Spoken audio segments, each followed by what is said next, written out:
The views expressed on this Turnbuckle Tabloid live stream or Turnbuckle Tabloid podcast episode do not reflect the views, thoughts, or opinions of the Rageworks brand, including the Rageworks podcast network, Rageworks content partners, advertisers, and affiliates. Viewer and listener discretion is advised. This is Jack Sabbath, and you're listening to Turnbuckle Tabloid. 5, 4, 3, 2, 1, 0. All engine running. Liftoff.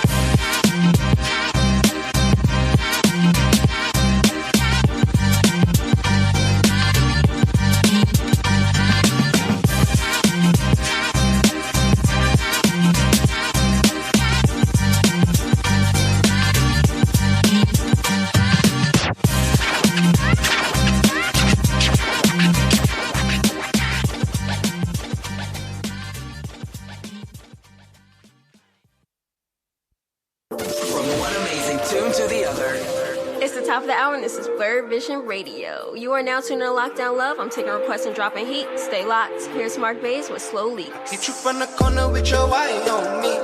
Her, she said she like me, know that I'm low-key. Go try, she like it, get inside slowly. If I'm there about it, she tired, no slow leaks. Ain't it funny how I sent your energy? I know. When I'm never speaking, I be fucking on the sofa. When your body move, it's like a cobra. I can't go a day without you, come on over. Without you now, I'm so used to you and I'm winding down. I lose my mind when you're not around. Please don't try to duplicate when I'm out of town. Cause you know once I'm back it's fuck your sleep. I'm marrying that pussy, I go deep. So baby girl, I hope you with that action. Anytime, any place, ain't talking Janet Jackson. You with it or you passing. Keep it real, I ain't tryna do no fake shit. Talking on this speed, it got me higher than a spaceship. Liquid courage, top of that, you know that I ain't chase it. How you got these feelings, look at me and never say shit. I peeped you from the corner with your eye on me. Her, she said she like me, know that I'm low-key. Go try, she like it, get inside slowly. If I'm there about it, she tired, no slow leaks. Ain't it funny how I sent your energy, I know. When from never speaking, I be fucking on the sofa. Where your body move is like a cobra. I can't go a day without you, come on over, yeah. I don't wanna be here without you now. I'm so used to you and I'm winding down. I lose my mind when you're not around. Please don't try to duplicate when I'm out of town. Please don't try to duplicate us. Just give me that solid, baby, you know I don't ask for favors. If we clear, then nothing else can phase us. God is in the flesh and they say only God can save us. Gotta believe in something, I believe in me and you. The proof is in the pudding, baby girl, we bulletproof. Super elevated, cause I ceiling through the roofs. Want you and only you, I always knew that was the truth. Once I peeped you from the corner with your eye on me. Her, she said she like me, know that I'm low-key. Go try, she like it, get inside slowly. If I'm there about it, she tired, no slow leaks. Ain't it funny how I sent your energy, I know. When from never speaking, I be fucking on the sofa. Where your body move is like a cobra. I can't go a day without you, come on over, yeah. I don't wanna be here without you now. I'm so used to you when I'm winding down. I lose my mind when you're not around. Please don't try to duplicate when I'm out of town. I don't wanna be here without you now. I'm so used to you when I'm winding down. I lose my mind when you're not around. Please don't try to duplicate when I'm out of town.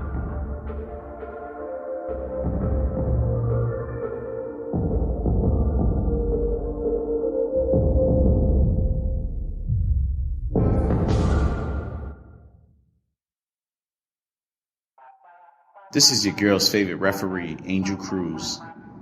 When I'm listening to my podcast, I need a podcast that's going to call it just like I call my matches. Right down the middle, take no sides. That's why I like to listen to Turnbuckle Tabloid with Jay Santee.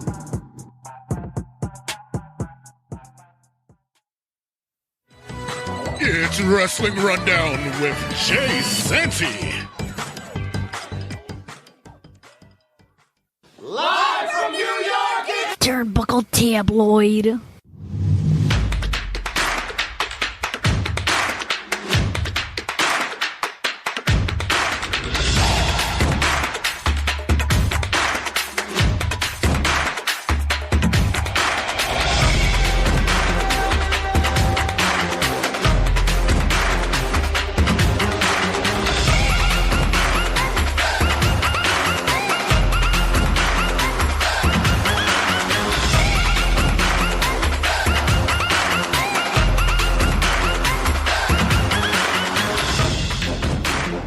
So, for you listening to the episode this week, I'm sorry if you have to hear like a bit of a buzzing in the sound, but Homework and I are in the midst of a sudden heat wave in New York City for a day. Yeah, this is hopefully fucking painful to me. I hate this. We're supposed to be beyond this. Well, let me ask you this: we've had 7 weeks of rain on Saturdays. Thank goodness. And the one day we have like no rain, it's all sunny, and it's like a nice breeze. Fuck off. Okay. Yeah. Fuck off. My shoes are still fucking squeaking. I would have loved to have heard that, bro. We shouldn't because of the rain, and two, they're also old enough where I need to buy new shoes. We shouldn't be going through this. This is just awfulness. We're in October. Next around the Tuesday, corner from Halloween. Exactly. Next Tuesday is Halloweeny. So like, come on. Excuse me. Halloweeny. Oh, so yeah, I'm not happy. If you want to get toilet paper, get that now. Give it up for the toilet paper. So we're gonna do like a smaller version wrestling rundown this week. Homework is sitting in, and I'm basically gonna have him run the show this week. When it comes to cutting a promo, I'm just gonna comment. I'm gonna even though I don't know what cutting a promo is. No, this is wrestling rundown. Oh, wrestling rundown. You just said cutting a promo. Did I? Yeah. Oh, okay. Take 5, 4. Yeah, so we're doing wrestling rundown this week. So, wrestling rundown, cutting up promos. My other thing. This is our other thing. It's been a while since I've been here for cutting a promo. Yeah, it's been a while. I think I might have one in a box. Well, we'll see. But in any case, as always, I am the Norm McDonald of this segment, and this is your Wrestling Rundowns Weekend Update. What do you got there, Mike? Here we go. As of today, independent talent such as Lucky Ali, Brogan Finley, and Jay Malachi, along with 5 other mystery ones, have been signed to WWE. And they'll be reporting to the WWE PC this January. I'm going to be honest with you. You don't know who? I don't know who the fuck any of those individuals are. Well, if you follow DPW, Jay Malachi and Lucky Ali have been the rising stars. And Brogan Finley is... I know who Brogan Finley is. He is Finley's other son. Right. I know who that is. Not David. Right. That would mean that it is his other son. Yeah. No. Not David. Yeah, that means it's his other son. Not him. So, even though I don't know who these individuals are, I do have... Well, going off by picture, what do you think of like first impression? They're all under 200 pounds. Yeah. All right. A lot. They're basically cruiserweights. Right. So maybe I'm. Well, maybe not Finley. We'll see. I'm looking forward to a possibility that they may bring the cruiserweight title back, maybe for NXT, or maybe just the main roster, or the main roster, maybe, or light heavyweight. That's what they used to have on the main roster, light heavyweight. Especially with the brands, but it might just be called 2 different things. Right. So, or maybe just one and just have one belt and have them bounce on both shows. Or 3, because technically the women's tag titles go for NXT as well. Right. Yeah. So, okay. Which is not a bad thing. You see, now the commentary that I have on this is... Is it too much talent? No. Right now, no. Because they're just going to the PC. But they're opening no doors again to indies. Remember, Vince blocked that out. Remember, he wanted the NILs. He wanted all college athletes. Right, the next in lines. Right. So they're opening the doors to the indies again, which is a good thing. With I mean, let's be real here. When Vince did that, we got some interesting guys brought up, like Tony D'Angelo. Okay, that was a good look. And the Creed brothers. Those were good as well. Basically, all the guys on NXT currently right now, they're debuted during the 2.0 era. Right. I mean, Tiffany Stratton is the brightest star out of all of them. And even Braun Breaker, he wasn't an indie guy. He came. He really wasn't. He wasn't an indie first, was he? No. Yeah, he was straight out of college. Right. So for NFL, I think. Yeah. So they've gotten their share of talent from the world outside of wrestling, such and it's to be fair, but they've also had their busts like Gabe Stevenson. That's been, yeah. He's still a work in progress, ladies and gentlemen. That takeover match is still horrible. That's got to be one of the worst. That'll be on our list for worst matches. Yeah, definitely. That's got to be on there. And it's not even Baron Corbin's fault. No. Not even the slightest. And I'm assuming that with this lot, it's going to pretty much open the door to other promotions to be able to let go of their indie stars and let them get the tryouts in the PC universe and Performance Center. So we shall see. I think it's a good thing, ladies and gentlemen. What else you got? We also have that with people's contract expiring. Another one that has expired, and that is the former Heath Slater. Ooh, at Impact. Who is officially a free agent as of today. At Impact. There was. And it's also. Sorry. No. I was going to say it was noted that he did turn down a WWE contract not too long ago. Back in 2020 when he made that one-off appearance after they released him. Which is fine because that was during COVID and it was a weird kind of booking for him. Also, finger quote, budget cuts. Right. But I mean, for his return, it was during the empty arena stuff and all that. So it was kind of. I remember it clear as day. It was with Drew McIntyre. Right. It was a cool story. Cool story, bro. But as for the reasoning for him to legitimately want to stay there, I get it. It wasn't the right time. But apparently they offered him a full-time contract too. Yeah. So and he decided to go to Impact. Now, as far as if you ask me, what the hell did he do at Impact? Barely nothing. Just a tag title reign with Rhino, and that's all he really did. I remember we watched Slammiversary all those during the pandemic, and he fucking popped out of nowhere, and we go, "Oh shit, there he is!" Right, and then it was like nothing. He's an example of what indie fans or wrestling fans consider the WWE. They need to sign him, or they need to hire him, because what happens is that everybody gets into this vacuum of they're that talented. Yes, there's a lot of talented wrestlers up there, but there's also that mindset of, is there room for me? What are you gonna do with me up there? You would consider him like a comedic wrestler, right? Like he's in that line. Yeah. So a comedic guy that knows how to work. Right. Kind of like Toriano or Rocky Romero type. Right. That could do comedy and wrestle at the same time. So, with the WWE or anywhere in general, period, but we're speaking of WWE now because that's who's up in the conversation. Is there room for him there? And if so, to do what? Definitely on TV. Right. When it comes, because I think that's one thing that lacks from a Raw or SmackDown is a comedy guy that can make some people laugh, but not forcefully. Right. Because let's think about it too. This is not the Heath Slater from the NXT days. That was the one-man rock band, baby. Which is still over. I still think it'll be over though. Like if he did that. But then that was whole drop with the Nexus thing, and that didn't help. And then the guy actually started showing charisma when he kept calling out the legends every week, getting his ass kicked, and then the whole free agent and I got a family to feed angle. He actually showed that this guy has some comedy chops to it.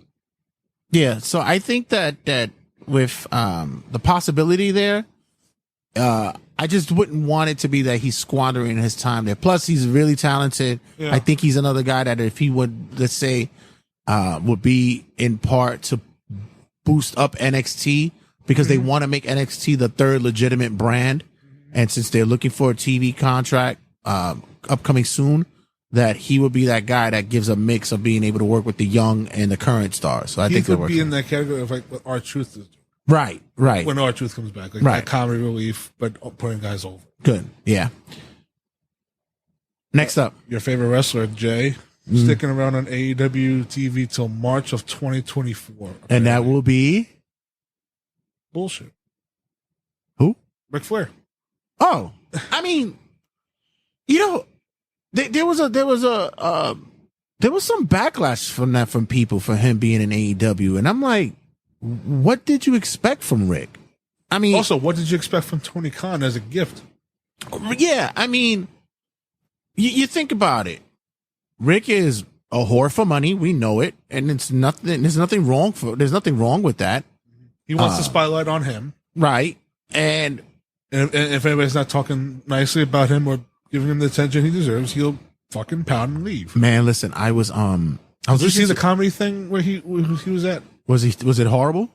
He sat there like a roast. It was the roast thing, and then when they weren't the attention wasn't focused on him, and then somebody made a comment towards him like, "Oh, come on, Rick, put a smile on that face." And then Rick stood up and said, "I don't disrespect anybody. I don't make jokes about anybody. I'm going to take my shit and leave." And then they're like, "Oh, no, don't leave. And it goes, no, I'm leaving. And he didn't know the premise of what a roast was? That, and it wasn't all about him, because they kept asking about stories of like, "Oh, wait, is this true about your dick?" Like that type of shit. Yeah. And he wasn't like, what the fuck did he think he signed up for? So it was going to be all about him. He probably thought it was like praise and accolade. Exactly. But didn't know that it was in a comedic faction or factor. Oh God, Rick, please. I'll send you the clip afterwards. Oh God, Rick. Because they make a few jokes towards him, and then when the jokes are not towards him, he's just sitting there pouting like why the fuck am I here? Oh, the booze must have started kicking in. Mm-hmm. But it's also like too, there's no wrestling fans there. It's just the comedy people. Hey, Ric Flair doesn't really disrespect anybody. Ric Flair never likes Ric to Flair, crack the most jokes. disrespectful man in the business. Please, which I was going to mention earlier. I was listening to an old episode of Howard Stern when Canyon was on there. Chris Canyon was on. Oh, those were sad. Oh yeah, and when Ric Flair called in and told him he wasn't good at all, and he told him, "But I was good enough to train your son." Really, it's a terrible thing that I think the wrestling environment, society, especially when it came to how they treated gays at that point in time. And mind you, this is only 23, 22, 21 years ago that how the culture was. It wasn't as moved forward, quote unquote, as it now. But Canyon was one of the fucking best wrestlers in the business that not many people paid attention to. He was a true innovator for his time. Yeah, so just to hear Rick do that to him and try to, because remember Rick was part of WWE at the time too, so he was Canyon was like talking about like John Cena, right? Like not being a good worker. So it's like he was a what is known as a company shill, which I think he'll do in AEW as well. He will be the company shill and he'll ride it out. They'll give him that. I'm surprised they didn't fucking roll out the All Elite graphic for him. Now, do you think that they will, with him and Sting, go? I'm gonna ride it out with you, buddy. This is gonna be it. This is your last run. It's my last run too. Is this a heel turn? Oh, the old Horseman beatdown with Christian, Luchasaurus, and Nick Wayne, and it becomes one last time. Ric Flair, Sting, the mother of it all. We're doing it for the Bengay. Woo! So if Sting punches him once and Ric Flair passes out and dies, is that Sting's fault? Well, he did say that he did make a mention. He says, I would prefer to die in the ring. And he says that's where that's why I was at all my life. So why not end my life there? I don't want to say fucking kill him, but I mean, the shit that this guy's done, it's weird for me because growing up in the 2000s, and Ric Flair was on my TV being entertaining as shit. Right. But the years prior to that, where he was a piece of shit, to a lot of the people in the back, not all of them, but to some of them, I do hate the fact that they kiss his ass. It's always a fucking mixed bag with Ric Flair. Yeah, I always hate when they kiss his ass, and it's always that. Yeah. He's the greatest of all time, and it's all. It's not like they hide it. They fucking. If they could, they would suck his dick on TV for real. But it's like, just be honest. He was a fucking prick to you. Be honest with it. Jesus. I don't know if you talked. I don't know if when you didn't cover Dynamite yet. No. Okay, because I mean, when Christian comes out, you know what's his shtick with the whole fathers. You knew he'd not to do that with Ric Flair. Oh, but he did say that. That Ric Flair should have been dead 20 years ago. Yeah. The gift you give this old man is an old man with a black liver. Oh no. He is gold. And you just saw man. Rick smirk. He's like, I'm a drinker. Keep it. I drink. He was like, keep I it won't up. stop. Keep it up, motherfucker. Keep it up. But you knew, you probably told him, don't say anything about my fucking kid. Don't mention my father's skills. One cry away and his face would have broke. Don't bring up Reed. No, they're saving it. They're saving it. I'm telling you. Yeah. Because WWE did allude to it at one time with Reed passing and such. Somebody with Page and showed. Huh? It looks like your baby brother didn't have much fight left in him either. Right. So, that was a very tasteful line. So shit. Yeah, so I'm not, like I said, I'm not one of those WWE fanboys that is gonna sit here and go, "Oh, Rick is a sellout." No, yeah, Rick is a sellout. Yeah, but we know it. We know he's gonna do it, and who gives a shit? The question is, where have you been? Yeah, exactly. Do you not know who Ric Flair is? Like, who gives a shit? So what? He went to fucking Ric Flair is the AEW. same dude that went to House of Glory, did the autograph signing, and said they brought him up on stage, and you can count the 1 Mississippi, 2 Mississippi, 3 Mississippi, until he got left through the back of the arena and got in his car. I know where he goes, "This is a great promotion. This is great stuff." Woo! That's all everybody waiting for. Give us a woo, Rick. Woo! Meanwhile, you're standing there doing the whole fucking and thing charge another $5,000 just so he could woo. Yeah. He held them up for more money too. I know that as a fact. He held them up for more money. Inside source. Yeah, I know some things. Because that line was pretty long, and you were not going to piss everybody off. Yeah, you're gonna have to give me another $20,000 for this one. Yeah, Rick, we got. Just put it in the bag. Just put it in the bag. All right, let's move on before you get a scathing email. Next up, WWE is going to Berlin, Germany, for Bash in Berlin. Oh, WWE. For Gunther, we're going to be in Berlin for Gunther. Oh, he has to be in the main event, right? The world title. Yeah, gotta be. So the arena threw me off. The Mercedes-Benz Arena in Berlin, Germany. Why would that throw you off? Mercedes-Benz are German. I thought because we just did a stadium show that was in the Mercedes-Benz. So there's like 2 different arenas, one in the U.S. Yeah. I thought it was a fuck up, but honestly. No.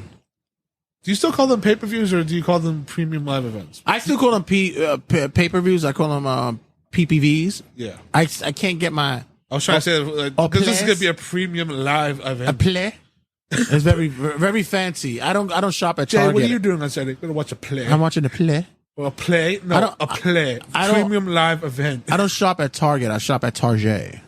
Oh, it's like my dudes in the video and they're mad gangster and they talking about somebody's book. I'm gonna say if somebody go into the Dollar Tree. Yeah, we out here in these streets. We got your books, my guy. We out here in front of Barnes and Noble. The worst is with Barnes and Nobles. Barnes and Noble.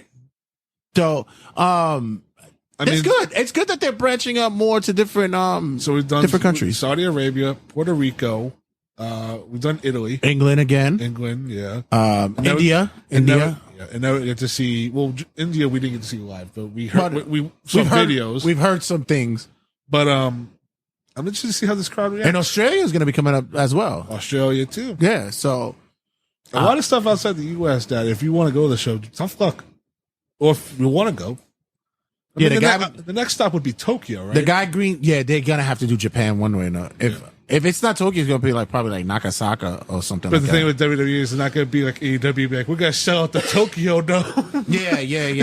Right. Slow down. We're all right. Which they would. I honestly believe that they would sell out the Tokyo Dome. WWE, I think they would. Oh yeah, they would downsize the stage too and make everybody fit. Yeah, I think they would. But even so, like I said, it's a good thing. Look, I'm not one to say that it wasn't. It's not impossible. I laughed at All In because I was like, get the fuck out. And when they did it, I was like, holy shit, good fucking job, and guys. then a week later, you laughed again. Yeah, of course it was. Yeah. But I did applaud it. Guys, I'm not a big AEW hater. I'm not. I just hate the stupidity that goes on there. Jesus. The booker and the booking. The owner, just stupid shit. So, yeah, good to see that. Listen, the world needs more wrestling. So. Also have to think, and that's August 31st. So, would be like a week and a half after SummerSlam. SummerSlam, yeah. Well, SummerSlam is usually probably at the beginning of August, and at the end, yeah, they're going to Germany. Yeah, that's a big move. Yeah. Next thing is photos leaked of what the inside of what WWE HQ looks like. I saw some popped up. Some we're looking at right here. A giant. It looks like a picture, but it's just a statue of Andre the Giant. Yeah.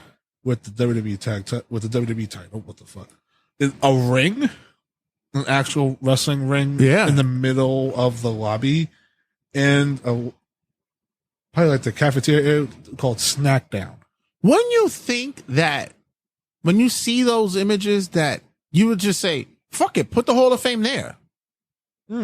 Make that the fucking Hall of Fame. Yeah, the building's big enough. Why, you can't have one section of the building? Just have that whole area, the first floor, or whatever the case may be. Mm-hmm. Just make it their Hall of Fame, and they collect all this shit from the legends and put up on display. Like here's like Ric Flair's robe, or like the first WWF title thing. Jesus, as many people that go by that place, I'm always getting a fucking picture of somebody who's in Connecticut or coming from Connecticut, and they're always sending me a picture of, hey, look where I look. And they're not even wrestling fans. They just know I'm a wrestling fan. They're like, look what I just drove past. Yeah. I'm like, damn, they would get a lot of fucking traffic if there was a Hall of Fame there. I think I mentioned this before on the show, but this was way back when I was younger, like 2006, when DX made their first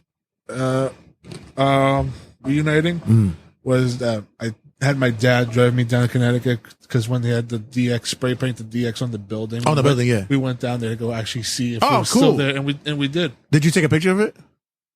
No, we didn't. We only saw it. What the fuck is the point of taking a trip? I think I took a picture, but it was like not like on a smartphone or anything, but. What are you taking on one of those old? Yeah, the long. Had to wait for the picture to fucking develop. The 8mm and shit. Yeah. So no, I think it's a good. I think they should make that like a Hall of Fame. And also, it should be open to the public. Yeah. If you're gonna do shit like that, make it open. There have been stories where people have shared on social media where they've gone there thinking that they can meet somebody or something like that. They get to the steps and then they get turned away once they go in and be like, hey, we're like a tour. Like, no. No, we're running a business. But I've also heard stories to where if you're with your kid or whatever, and you're really a fan, you have to pay the kid card. No, but the staff comes out and they give you stuff. They'll give you like action figures and shit like that. Yeah, I've heard those stories. It's cool. Okay. All right. Next up. Interesting little story to bring up here. Oh, before you continue, for you guys who are watching on the YouTubes or the Facebooks, whatever case may be, I want to shout out this tumbler that I got. Not a sponsor. It's not a sponsor, but goddamn, it should be. This is called a flask cap, right? Let me see if I get it right. Okay, a flask cap. Let me get a wider view of it. So, as you can see, it's a tumbler, right? The mic is moving away from me. It's a tumbler, right? the mic's like, don't talk about it's like, this. Move on. You are drunk, sir. So the mic is like, whoa. Not paid. The mic is woo. It's doing Ric Flair right now. So the flask cap. So as you can see, it's a tumbler. Like if you're gonna have any beverages and like coffee or whatever the case may be, right? But the top part here, the top part of the tumbler, you actually open it up, the top piece, and you can add liquor to it. And when you do, you squeeze the top of the tumbler, and it drops shots into your drink. It's fucking awesome. This is great. You're a child. It's a little pricey though, but I was about to say, do you want to reveal the price? How much you paid for this? Look it up on Amazon. It's called Flask Cap, ladies and gentlemen. Look it up on Amazon. Flask Cap. Flask Cap. And by the way, send your promo codes to TBT to see if it works at hashtag TBT J Santy, and you get 5% off on a flask. No, you're not. Don't do that. You're not. But yeah, this is actually pretty good. I love this. So next up, Rich would fucking kill you.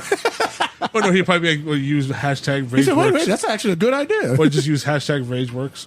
Right. He's like, for the culture. Amazon is like, we're not accepting that. I got it from Amazon, guys. Oh, okay. As you do your shameless plug for a stupid little cup for a cup. Hey, it's not stupid. Indie wrestlers Helen Shaw Campbell and Dark Sheik of UK promotion TNT Extreme Wrestling were recently cited by CNN for making history as the first singles match to feature 2 transgender women. I just wanted to bring that up because when we talk about wrestling all the time, right, it's rare to see like that type of stuff still makes news. Right. Or Yeah, it's like first times ever. I was sitting there going like, where are you going? I'm going to doubt that that's probably the first time that happened. Yeah, I mean, but I saw it and wanted to mention it because what we usually read like stupid stuff. Yeah, I mean, I'm sure there's probably more, but is it because they label themselves transgender, or they probably are? Yeah, because there's always this conflicting label when it comes to the transgenders, and not because of what the definition means, but it's who is labeling them, or if they're labeling themselves that way. Is the media doing it? Is it other people doing it? Or is the individual doing it? Because I've heard numerous times where Sonny Kiss has been labeled transgender, and it's like, I've never heard Sonny call themselves transgender. Yeah. So like when watching Bound for Glory, when she came out, they were referring to her as she. Right, but also Sonny has mentioned that it's okay, you could call me she, but I never really said or even thought that Sonny considered themselves a she, just a very feminine man. Like, which, by the way, I mentioned it before. You guys who ever watch Sonny Kiss matches, if you watch it live, guys, you're gonna question your manhood. I'm telling you. I said that she put some girls to shame. Yeah, I've mentioned numerous times where I look at Sonny and I went, nah. Respectfully, nice ass. Nah. Cause I'm an ass man. That fucking car. What is it? Shameful. What was it that oh my God. Was it? That's absurd. That is absurd. Inside joke. Yeah. But, it's good to bring that up because, to this day, we still really care. Like, who gives a fuck? Yeah, but it's also too it's like rare to see those types of types of who benefits from that? The transgender community, pretty much the wrestlers. Who benefits? No, like, who gives? If you really put precedence on it, okay, then you're really putting a focus on it for ridicule. And it's like, if you don't, who gives a fuck? Just wrestle. I don't care. Well, let me kind of answer that. I'll say it helps. Well, one, it's for the promotion. That way they can say they accept all genders or races. True. And then 2, for anybody that is transgender and wants to be a wrestler, shows that there is opportunities out there, and they're not boycotted or shamed upon. And some people look. Yeah, you're not. That's true. That's true. So like, you see what I'm trying to say. I get that. But like, for me, honestly, it's like, I really don't give a fuck. Just give good wrestling. I don't give a shit. I don't give a fuck. Next up. Will Ospreay is looking to be open to signing with WWE.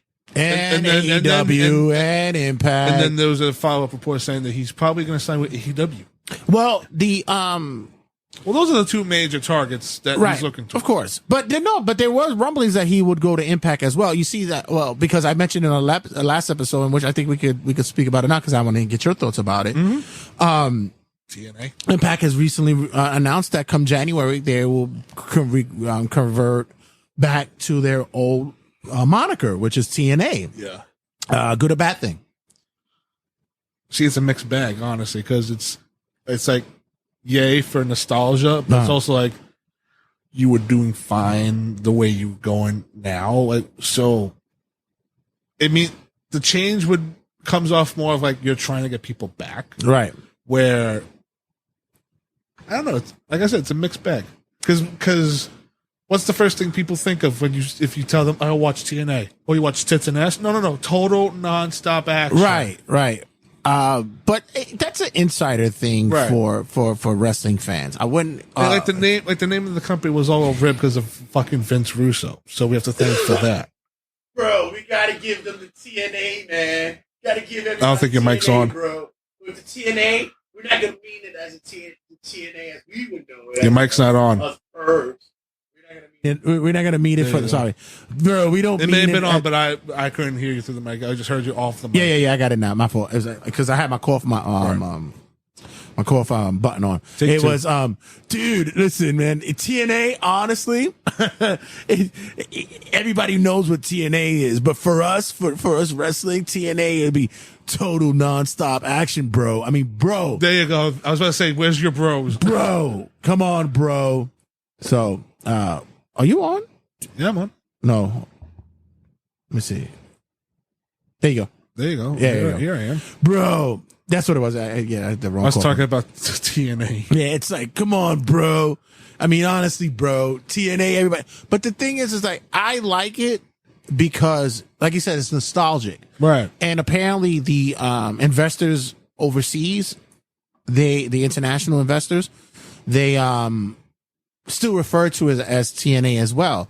They did allude to it some time back where, remember Moose was walking around with the TNA title at the time. So they wanted to start introducing it again because they wanted to bring the name back. Right. But I think it was during the COVID era or a little bit after that they didn't think it was going to grab on. But now I'm they have belts already made. The branding is all set. So I like it. I think it's cool. I think it's a good face for the company to go to. They're not bringing back the six-sided ring. They said the ring is too fucking hard to work. That's good for the workers. Yeah, they're not gonna do that.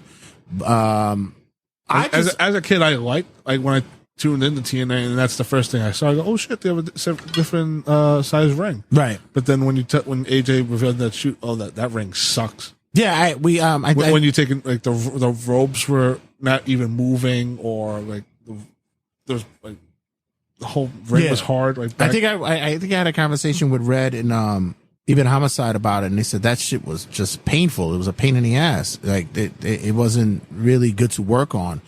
But even for a guy like Red, it was more suited for him so he could do his high flying stuff. But a lot of the legends, older guys, that ring doesn't fucking help your back. Well, for a lot of you guys for many people don't know, who are probably stuck in another, just in a certain specific promotion or wrestling thing, the six-sided ring comes from Mexico. Correct.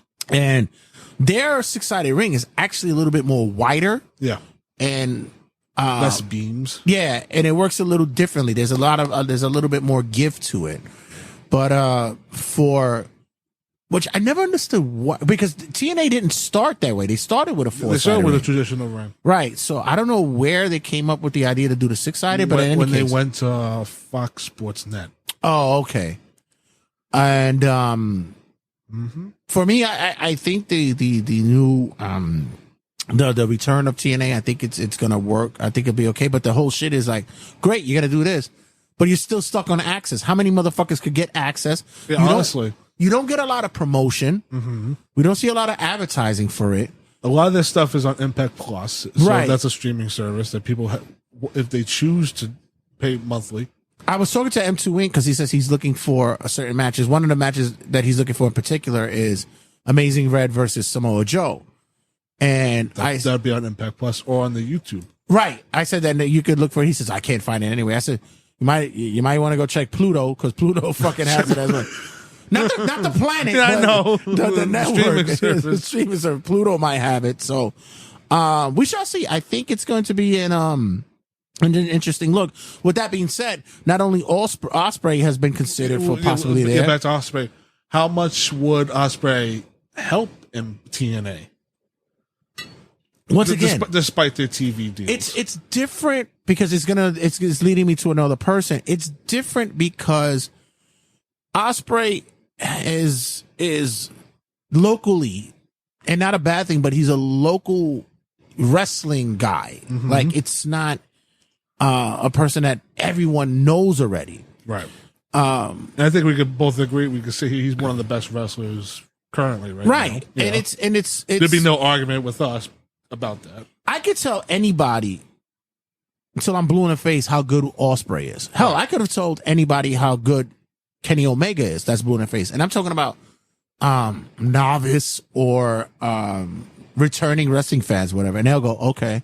Yeah. But if I said this dude is something. No, if I said no, CM Punk is gonna go to TNA. What? Yo, Punk is gonna go to and right. So that's I see your thing. There's a different level to it. And I think that's what, because of it, and I bring that up as well because there's also talk of Punk popping up everywhere. I wouldn't doubt that either. Yeah, there's also talk of that. Punk did a spell in the early days of NWA TNA. Right. He did during the Asylum days. Yeah, he did a smidgen but of work then there. Afterwards, he stuck with Ring of Honor. And Yeah, he was loyal to them. And I think with both guys, at the end of the day, it's all about money. Right. It'd just be all about money. I like what Matt Cardona does. Mm-hmm. I'm surprised that he hasn't touched AEW yet. I mean, he did for a little bit during the pandemic, but he never signed a full-time contract. Full thing, but it wasn't even. It was like a splash. Right. But I like that he came in as Cody's friend. Right, and I like that it was just for that. And then he left. It wasn't anything extensive. It was just that. To see him grow from the way he was in WWE to when he got released, and now he's on the indies killing it. And when everybody got released, he goes, "There's greener pastures for you guys. Look at me." Right. And at the end of the day, you're gonna end up somewhere.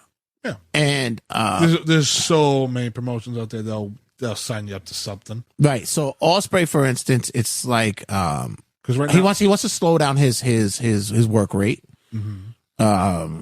He wants to, and I think that as of recently, and I even said it when we were watching All In, that he changed his style for Jericho. Yeah. And I think that was I think it was an audition. Yeah. I think it was probably an audition for WWE to say, hey, can he work our style? Yeah, exactly. Look, at the end of the day, like I always say, matters. I mean, shit.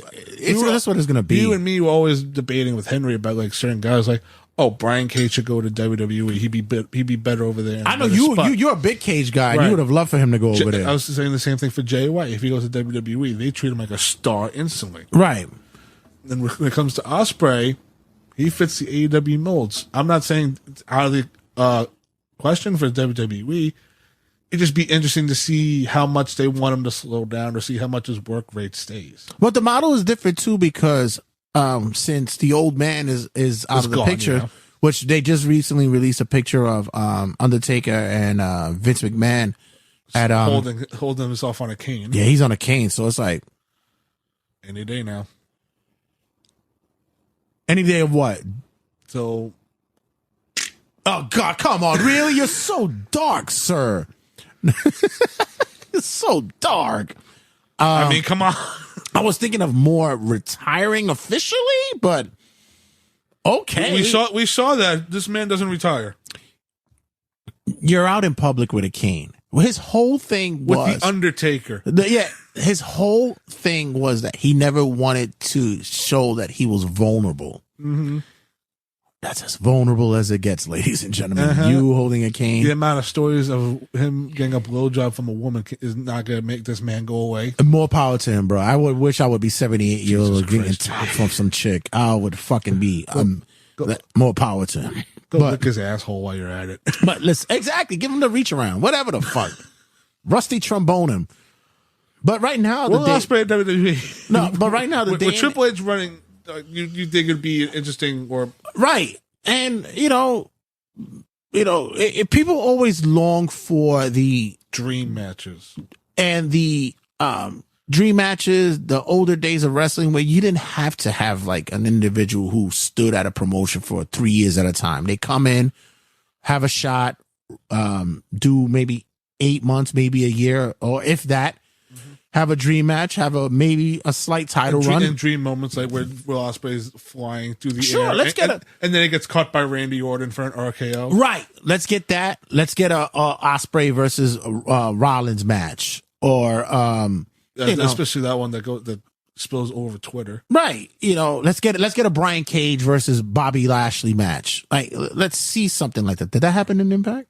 Yep. It did, right? Okay. Well, let's see let's see it on a grander scale. Let's see it like on WWE. Because regardless of what you guys say, Mania. Huh? I pitched it for Mania. Exactly, right? But like I tell people, regardless of what you say, fucking far away, going moron. Regardless of what you say, regardless of what you people think, the WWE, and I hate to use this reference because I hate the team, but the WWE are the Yankees, and everybody wants to play for the Yankees, regardless of how you do it. And I hate these very January's going to be an interesting month. I hate these very cavalier and the diehards. No, very cavalier and coof individual fucking wrestling fans or wrestlers who go, if I could get over in New Japan, I'm good. Fuck out of here. Boy, you full of shit. Go where the money's at. Stop playing. Any case. I got one thing just popped up that you're going to find very interesting. What's that? Don't do that because the last time Bray Wyatt died. So, like... I have a smile on my face, so it's not grim. Last time we did that, it was like, so we turned the show from an upswing to a freaking memoriam. Bro, I still remember that day. When I was like, breaking news, and you're like, oh God, what happened now? Was somebody fucking, you're just like, somebody died, and you're like, I was like, well, yeah, unfortunately. Yeah. Alexander Hammerstone has requested his release from MLW. Good. Mm-hmm. Good. Another free agent to look out for. I get it. Oh, he'll fit so fucking great at NXT. Oh my God, I've been waiting for that for him. Yeah. I think he'll fit perfectly. Hammerstone and MLW had been in talks earlier in the year, and a buyout was discussed. From the company's perspective, his morale was said to have gone downhill when he was booked to lose to Alex Kane. He's been there for a long time. Mm-hmm. He's been one of the most loyal individuals there, and I relate to that professionally. They push him to the fucking moon. I relate to that professionally because me being a wrestler as I am, I've been loyal to a company for wrestler.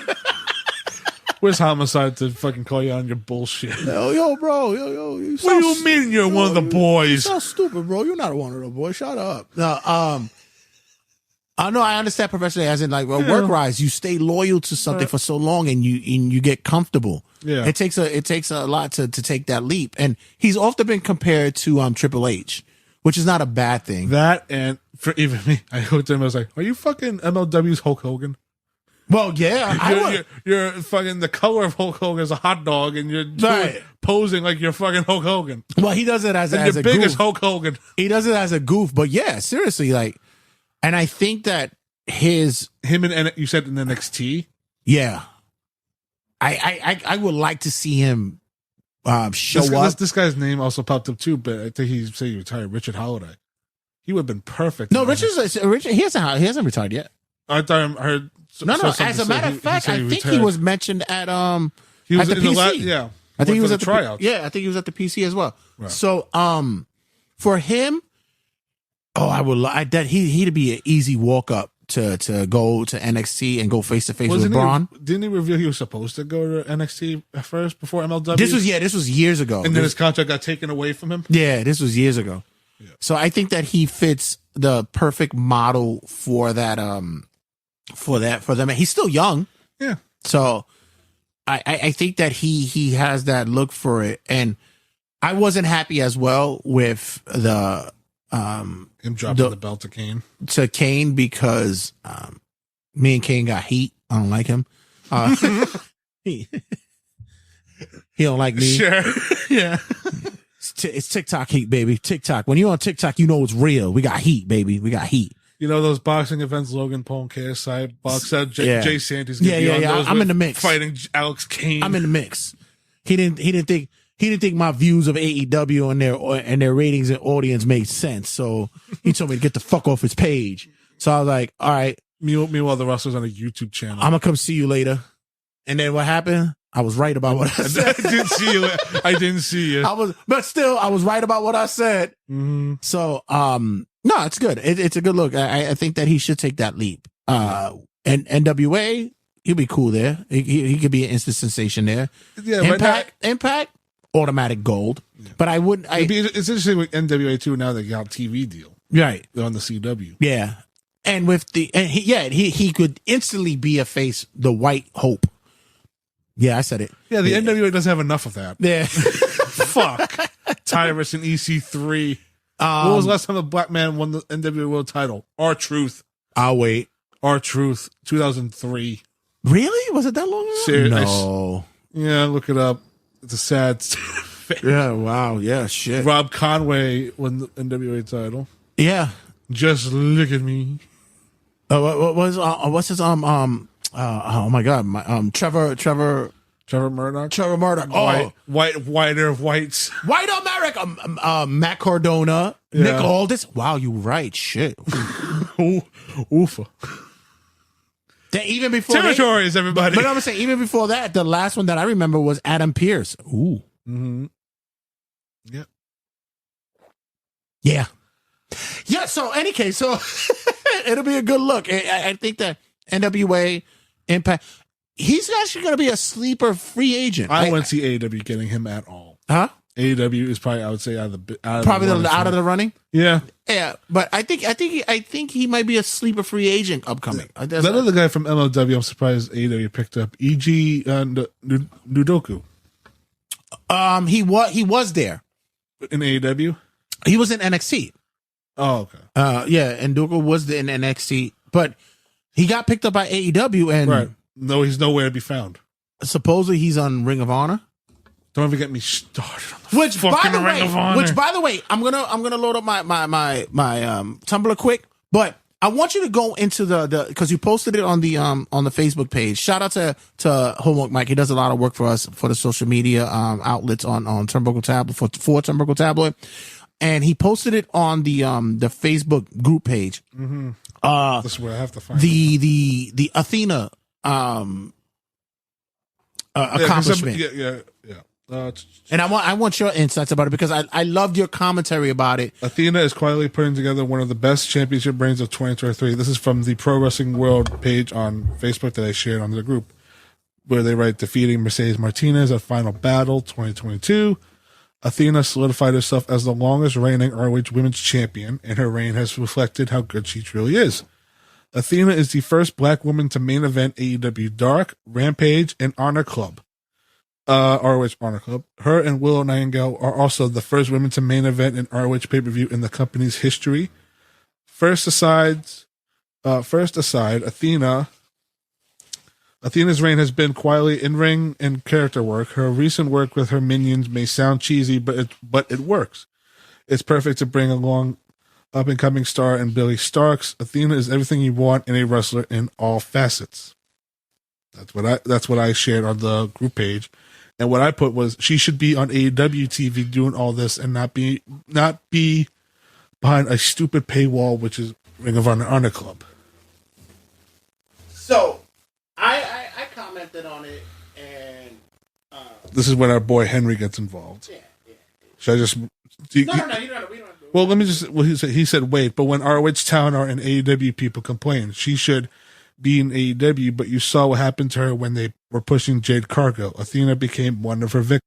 So basically, with that being said, she needs to just make her transition to the main roster, because Athena is grown and progressed after her run with Jade Cargill and such. She's just now being pigeonholed and locked into this Ring of Honor world. Right. So to me, I can't really give any credence or precedence to what she's doing right now, because I can't see her. I barely see her. Right. You know. So you know, I want to see more of her. I mean, when was the last time we freaking saw her? During the Owen for the women's tournament? Yeah. So I mean, shit, that was back in May. And for everybody saying like she's having the greatest run that she can, it's like, awesome. That's fucking great. But we don't see it behind a paywall. It's just frustrating when it comes to wrestlers like that who are actually excelling, and you have to hear by secondhand, because it's bad enough I'm already paying for 5, 6, 7 streaming sites, and I'm not going to pay $10 for Ring of Honor. And they just raise the rates. Exactly. Please fuck off. And finally, it gets to, speaking of Athena. Mm-hmm. We got the PWI. Oh, God. Guys, I need to preface this once again. I am not a women's wrestling hater. I'm not. He's not a sexist. I am not a sexist. I just deem women's wrestling as a novelty. We've seen what has occurred when it came to women's wrestling events. Sure, Shimmer has done well. Stardom does well overseas. You know, I get that. But WWE has had a all women's PLE, as you call it, whatever. And what happened there?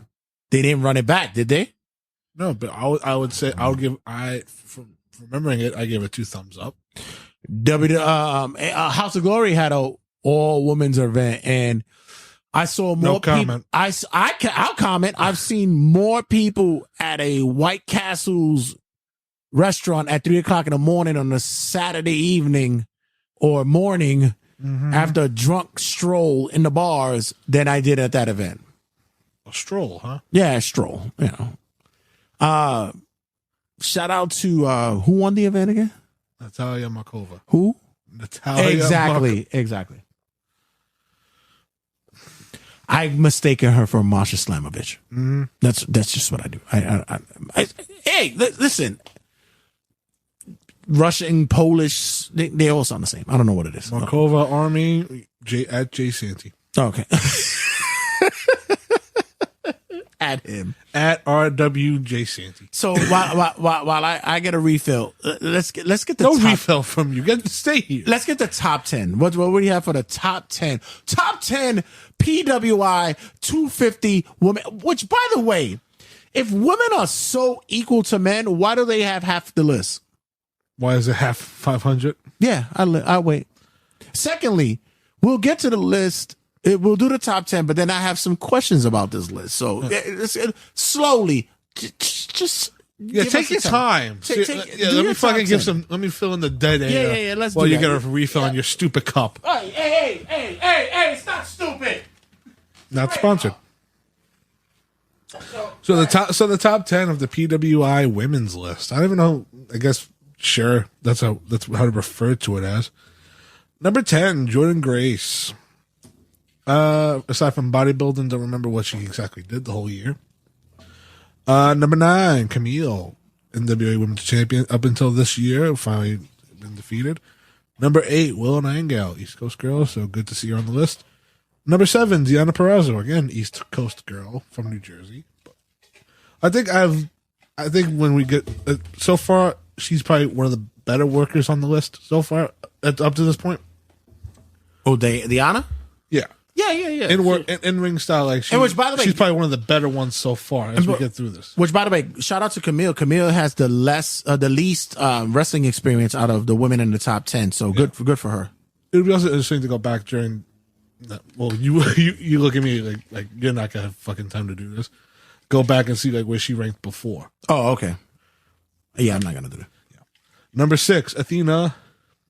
The one that's the one behind a paywall. Oh, okay. Number 5, Tam Nakano. Just looking at the list. Who? I'm just looking at the last name. Is she related to Bull Nakano? No. Wait. I wouldn't even know. I was about to say, do we have something here? Did Jay make a discovery? Yeah, let me go check. Let me see what Wiki has. Tam Nakano. Tam.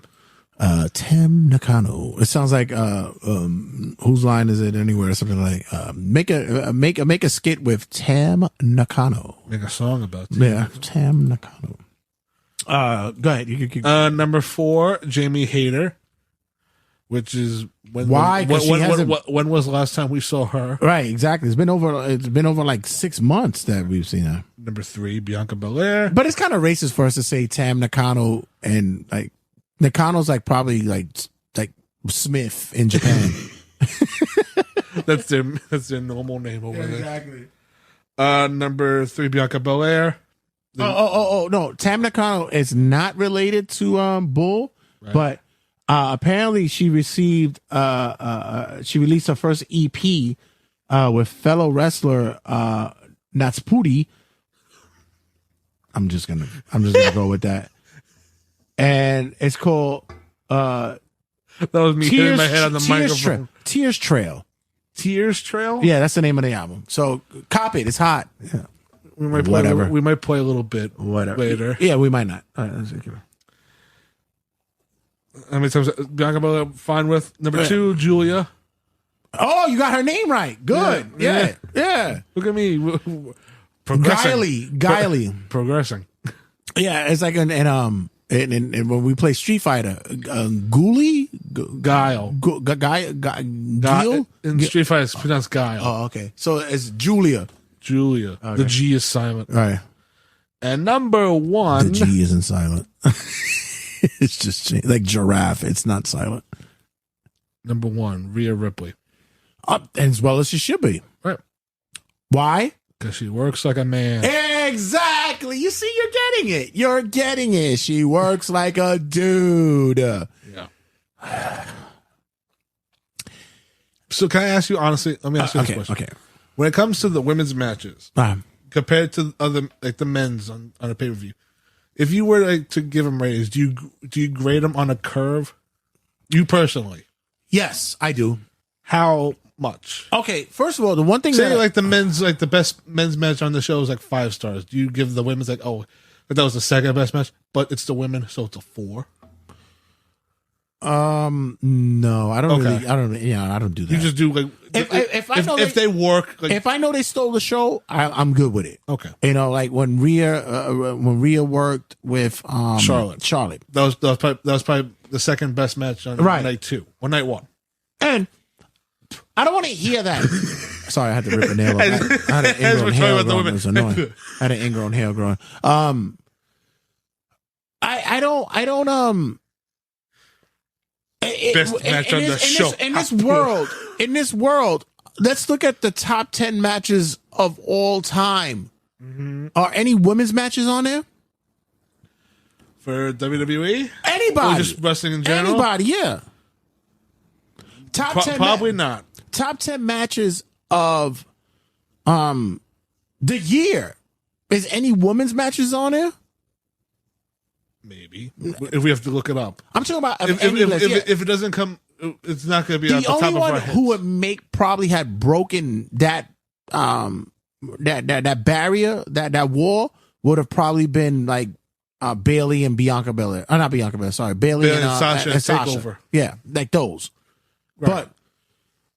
But so you mean to tell me that I could be considered sexist, but the world isn't? Let's be honest.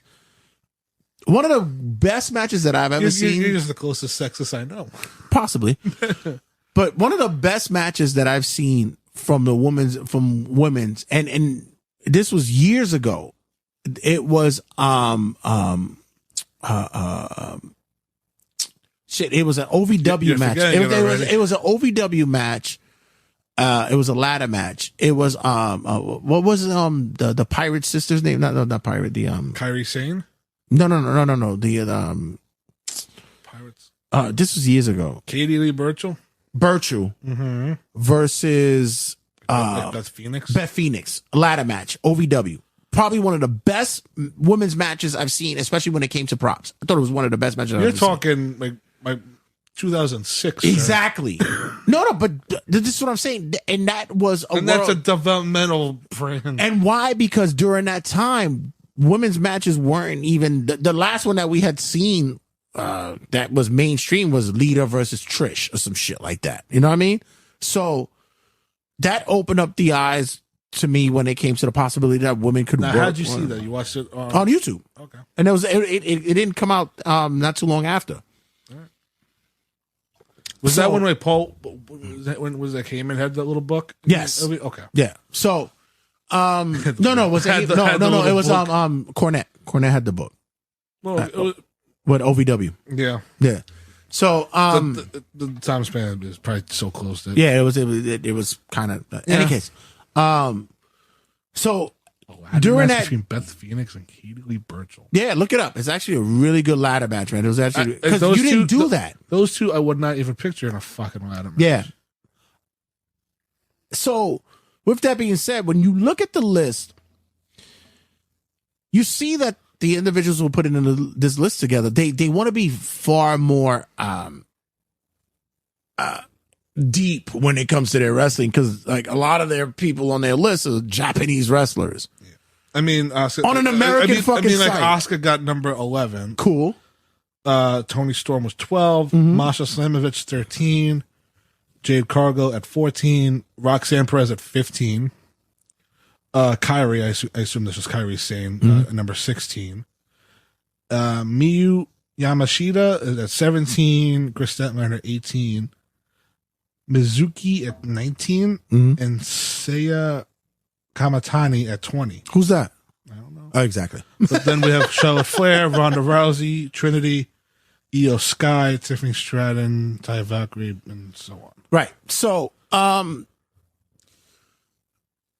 they throw individuals on a list because it's more likely of saying, well, if you don't know them, then you're not a wrestling fan. It's kind of a slap in the face of an individual who's reading the list. Another slap, but it's also like, for us, like what our response is, how dare me not take the time out of my day to learn 20 Japanese women's names, and probably more.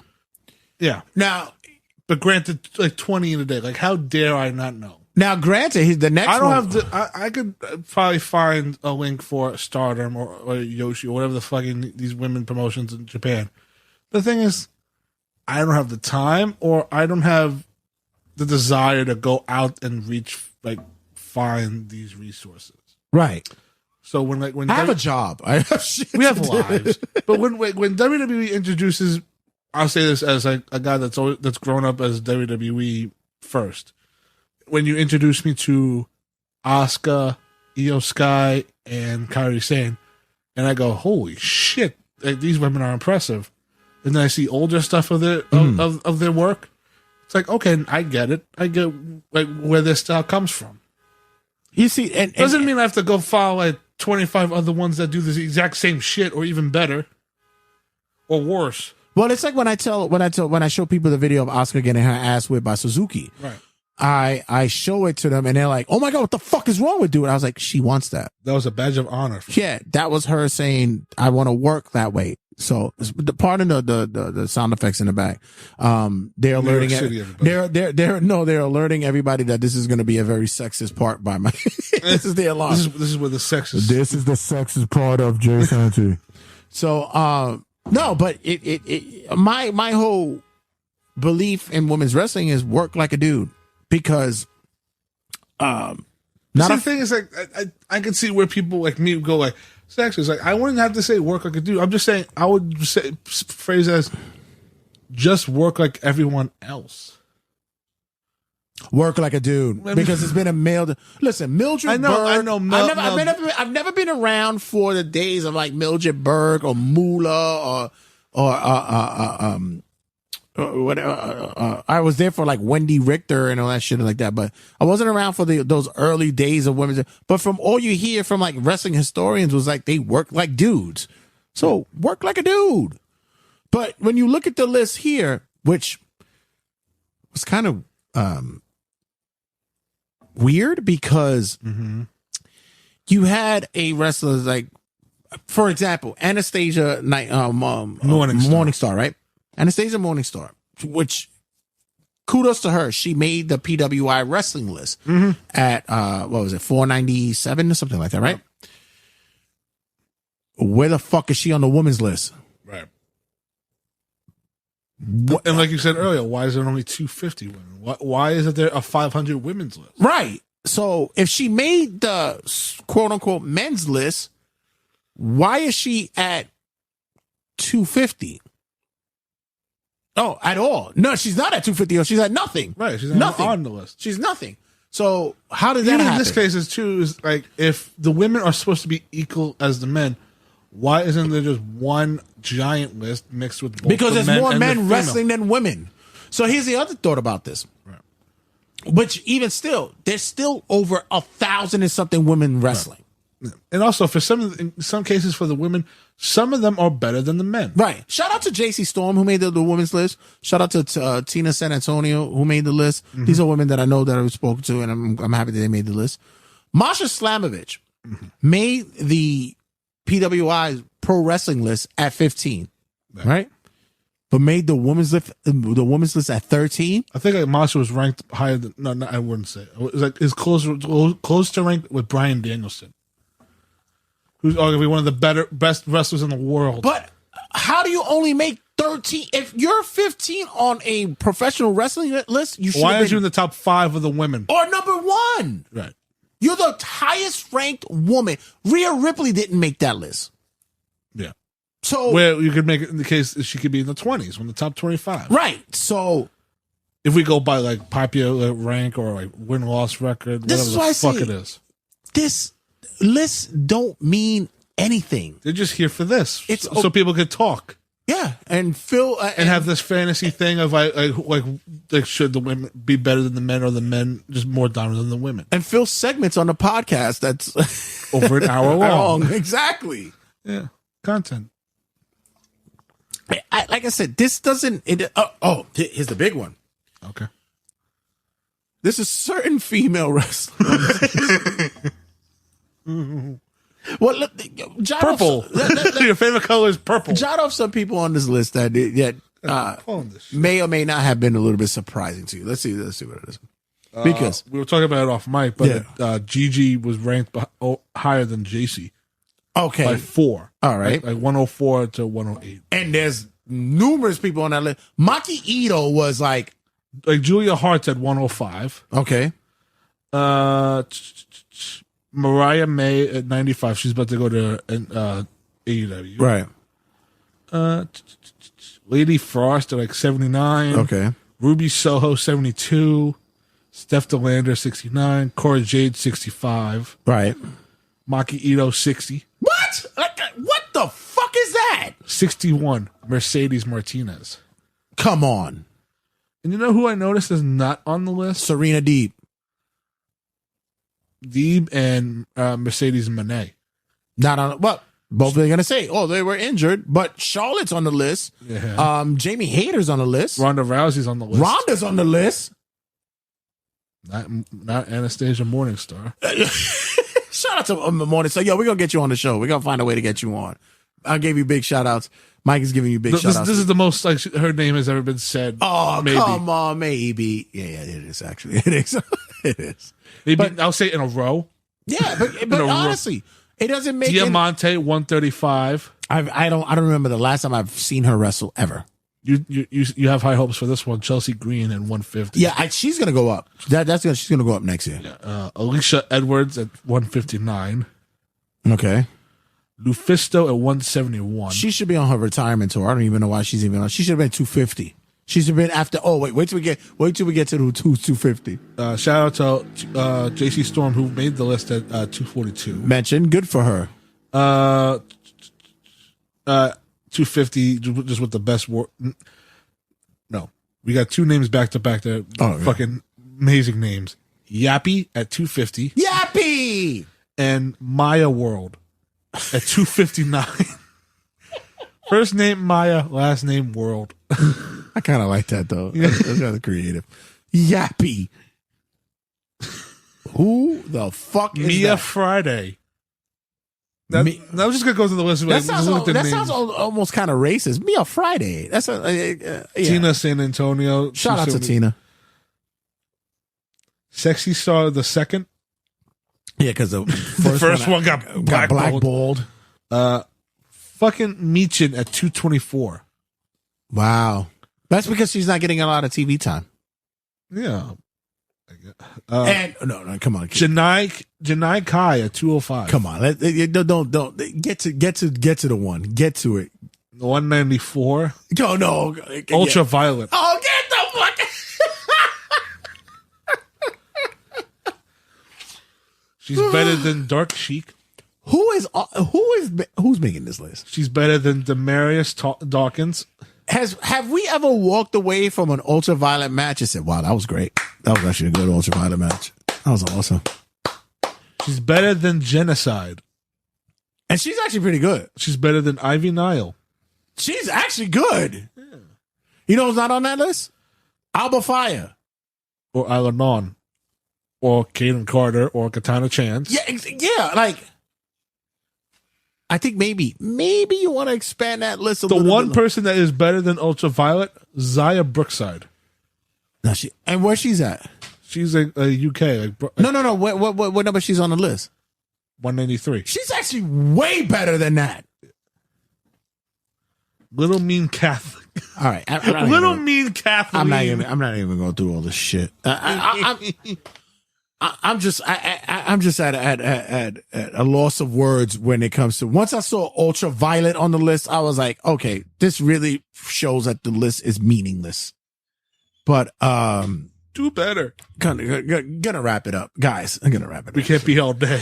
Got much to talk about this week, and Homework Mike, we're stopping in for a little bit more stuff. So, guys, don't go anywhere. Stick around. Much to talk about this week, and we'll check you guys in as always, a second. What? Check you guys in a second. Shut up. This is Devontae. You're listening to Turnbuckle Radio. One more time, and it's Turnbuckle Tabloid. Oh, I'm sorry. That's right. This is Devontae, and you're listening to Turnbuckle Tabloid.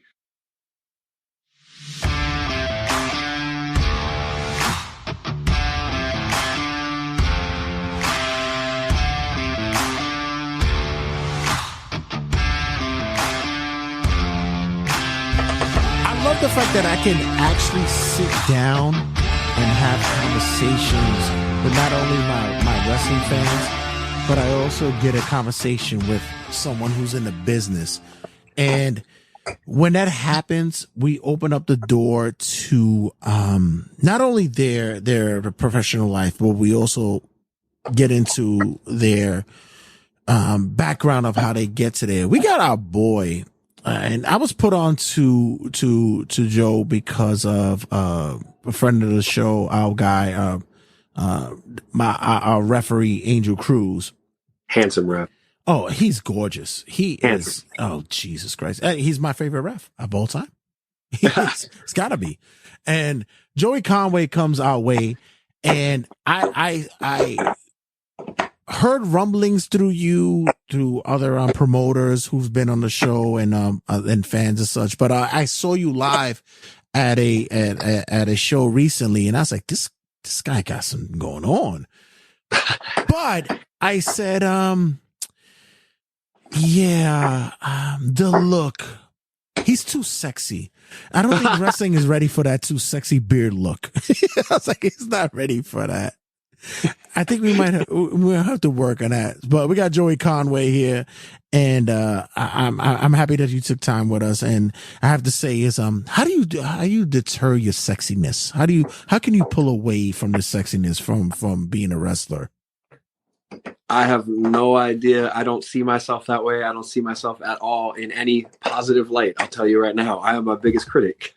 So I appreciate all the compliments.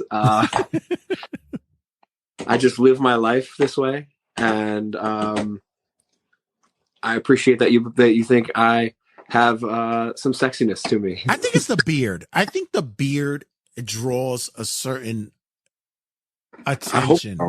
I hope because I can't grow it up here, so this is all I got. I have come to terms with that as well. I thought that my God-given approach to growing hair in my later stages in life, it left me, and I was okay with that. And I was one that back in the 90s, I had the high top fade and all that stuff. And then so cool when God said, yeah, we're not going to bless you with that anymore. So see what you did was you had too cool of a hairstyle. And you can't have any more hairstyles. You're done. Yeah. You marked it off. I had really long hair. I just had like really long pin straight, like different colors, crazy stuff. And it wasn't that cool, but God also said, hey. Wait, were you a punk guy? Were you a hell yeah. Yeah. I am a pop punk emo sad boy at heart. Oh, okay. Wait, we gotta dive into this. What at that time? What was the genre of music, and what bands were you into at that time? Oh, enjoy then? I still enjoy the same bands. They're still on my playlists. when I'm driving anywhere, it's the Matches, Matchbook Romance, Starting Line, My Chemical Romance. We throw in a band that's one of my favorites of absolute all time. This wasn't a 90s band, or a 2000s band. Small Pools. It's just an indie rock band. Every Time I Die, which is hardcore, but still love it. It's just, I'm a big music guy. I love it. It's funny you said that because a lot of those bands, my daughter, she's 16 and she's like diving into the old school kind of stuff. And I'm sitting there going, what? and not because I'm not aware of them, because I'm just like, really? You're getting into all that? I'm like, oh, okay. What are the bands you're listening to now? Because I know the genre these days is just like, people think it's dying, but I'm hoping it's coming back, man. Yeah. There's a band called Turnstile that it's been a pretty big band for a while in the scene, and out of nowhere they just exploded, and they're helping bring that sound back, which I love, and they're just good people. A couple of my friends are in really cool bands, and there's a band called I Am the Avalanche. They just released a new single a couple months ago, and it's amazing, and I think that they're starting to turn a page as well. My entrance music is from a band called Knock Loose, one of my favorite bands of all time. Right. And they just played at Coachella. They're all over the place. So I think the genre did die for a little while. I don't want to say die. I think it took a little snooze for a little bit. And I think it's coming back harder than ever. I think that whole scene, that whole genre of rock, hardcore, metal, pop punk, I think it's all coming back. It's getting cool again. If you're seeing celebrities wearing shirts of bands that I saw in the basement of a church in whatever town. I drove 3 hours to go see that band, and Khloe Kardashian is wearing that shirt, and I'm laughing my ass off because I have shirts that she'd probably spend thousands of dollars on. It's like my daughter just put me onto a band out here in NYC, Catalyst, and she's like, yes, she went to you know of them? Of course. Yeah. Oh, she was at the concert recently, and she was like, oh my God, I'm in it, and I'm going, that's awesome. Who the fuck is that? Yeah, no. But she said that the turnout was amazing at a small venue, and she was so hyped about it. And I have my boy who's sitting next to me. We're big on rock and alternative music, huh? More metal. Yeah, metal and stuff like that. And we want to see that underground youth look that comes back, and it's there. It's there. There's small venues. So I used to live in Florida. Now I live on Long Island. Mm-hmm. There's a small. It's literally, I think it's a PAL hall, and it's a random PAL hall that has turned into a hardcore like heaven on Long Island. Some of the biggest hardcore bands just drive through. They play an insane set. There's no stage. They play on the ground like I used to watch, like I used to play. And I'm watching these bands that do not belong there. They belong in, on much bigger stages. They're playing there. It's insane. I think that there still is that underground. It's huge now. Like I said, rock is coming back, and in a big way. I think we all got to thank Machine Gun Kelly a little bit. Kinda. There is like, you know why? No, and my boy Will's like, no, but dude, him and Black Bear produced an album with Travis Barker that is pop punk, and it released pop punk to a new era of kids that just want to listen to Machine Gun Kelly or just want to listen to Black Bear. But you know what? That opens up a door for who's Travis Barker. No, but Blink-182. I also take it to I'll even lean a little bit to how rap is this day and age, because a lot of these rappers, they take that rock kind of feel because their look, their appearance, and I'll even say that Lil Wayne introduced that because he wanted to be that rock kind of guy. But he's another one that produced music with Travis Barker as well. Yeah. And like I remember in like the late 2000s, I remember Lil Wayne wearing independent skateboard stuff, and he was wearing Hurley stuff, and he's wearing the shit that I'm buying at PacSun, and I'm watching him going, oh man, that is cool, because like I'm in my own little world. When you're 15, 16, 17 years old, you think that the world is crashing down on you, and everything is sad, and you're depressed, and you're an emo kid, and like you're wearing makeup with long green hair. Like, I'm seeing Lil Wayne, and all my friends are liking Lil Wayne, and he's wearing what I'm wearing. He's dressing how I'm dressing. He's wearing Vans and not getting made fun of. When I'm at school wearing Vans, getting made fun of. But isn't it funny that we won't embrace the music, but we embrace the look, the aesthetic that when it comes to rock? I don't mind it. I don't mind that. It's how I dress. It's if you ever see me walking around in public, it's skinny black jeans, usually a black hoodie with some band. I'm probably wearing a band t-shirt under this right now. It's a Ric Flair shirt. I lied. I'm usually wearing some band stuff. And it's usually a lot of my friends' stuff I wear. I love supporting my friends, and a lot of the shirts I wear are usually people I'm friends with, which not Ric Flair, but one day, cross your fingers. But it's not, it's not uncommon now to see other people that aren't even interested in the music I'm interested in, wearing this stuff, dressing the way I dress, putting, gauges in ears became huge.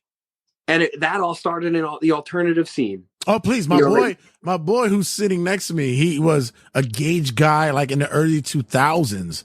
And like it seems as though like now it's become the big pop again, like to have that. It's huge again, and I think it has to do with your clothes hold, right? Yeah, your whole clothes, right? Mostly. Yeah, it did, right? Mostly. Now it's just a whole level clothes. What size did you end up at? What was it? What gauge? It was just a basic 0. Yeah, he had the 0. Oh, yeah. okay. Yeah. Oh, just a basic 0. And mind you, at that time when we saw it in that era, we were like, "Oh my God, he is so like anti-culture." I remember people in the like older people in the mall. When we'd be in the mall, they'd be like, "Oh my God, you have a hole in your ear." Not me. I never had gauges. But my friends, they would ask them if they could put their finger through it.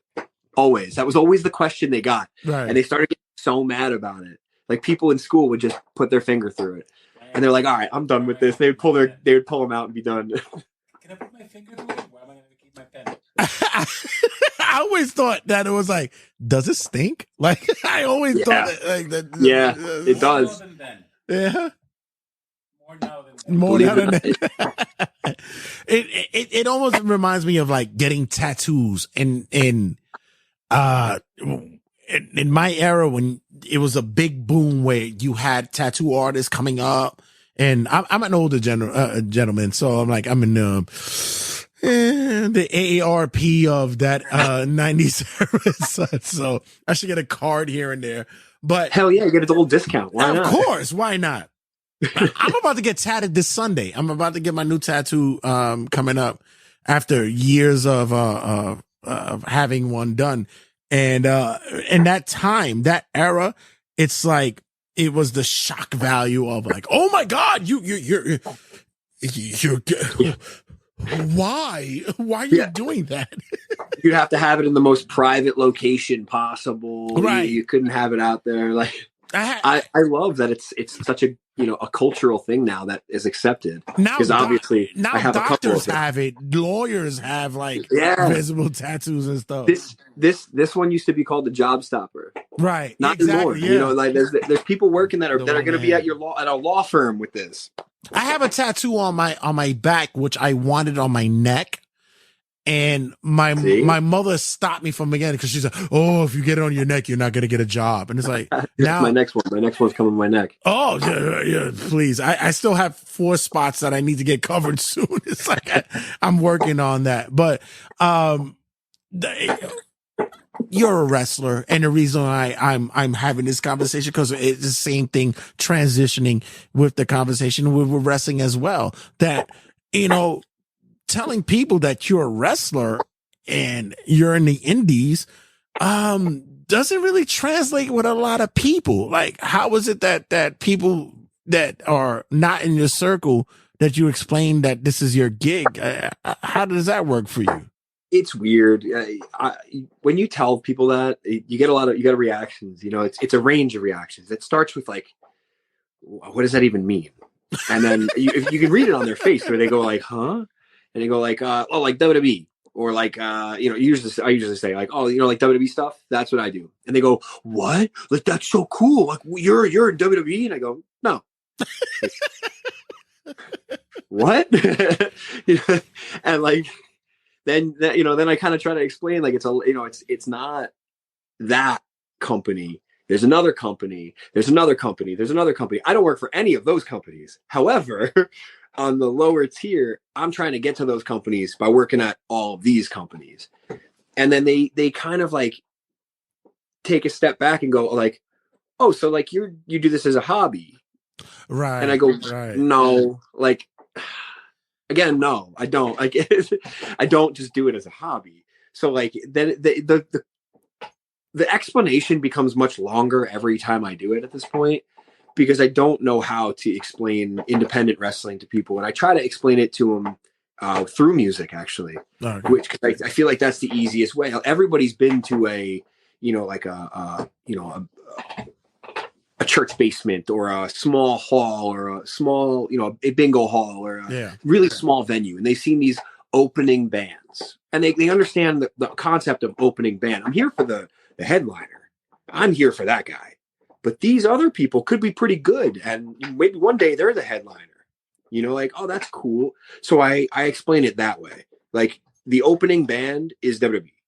That's always WWE, AEW, the TV companies. And then I explain it lower than that. Boom. You get your next. And, I fall somewhere in there because I've been working for bigger companies now, knock on wood, thankfully. And I'm very blessed to have been able to do that so far. And, but I'm not there. I'm not on TV. How long have you been in business? Like, how long you been cutting your teeth in wrestling for so far? 10 years. So Damn. it's been over 10 years since my first match. I started training. I actually just looked this up today randomly, because when I reconnected with one of my trainers last week. We hadn't talked in a little while, and January 6th or 7th of 2013. I got in the ring for the first time. I started training the first time. So it's coming up on 11 years total. But when you think about it, because for me, I've been podcasting for a wrestling podcast. I've been, I'm making 7 years, but podcasting as a whole is going to be maybe 8 or 9 years that I look at it. And for a lot of people, you'll think about it as like, well, are you getting paid for that? That's the other question. That's the question right away. Do you get money paid? Can you get from that and such?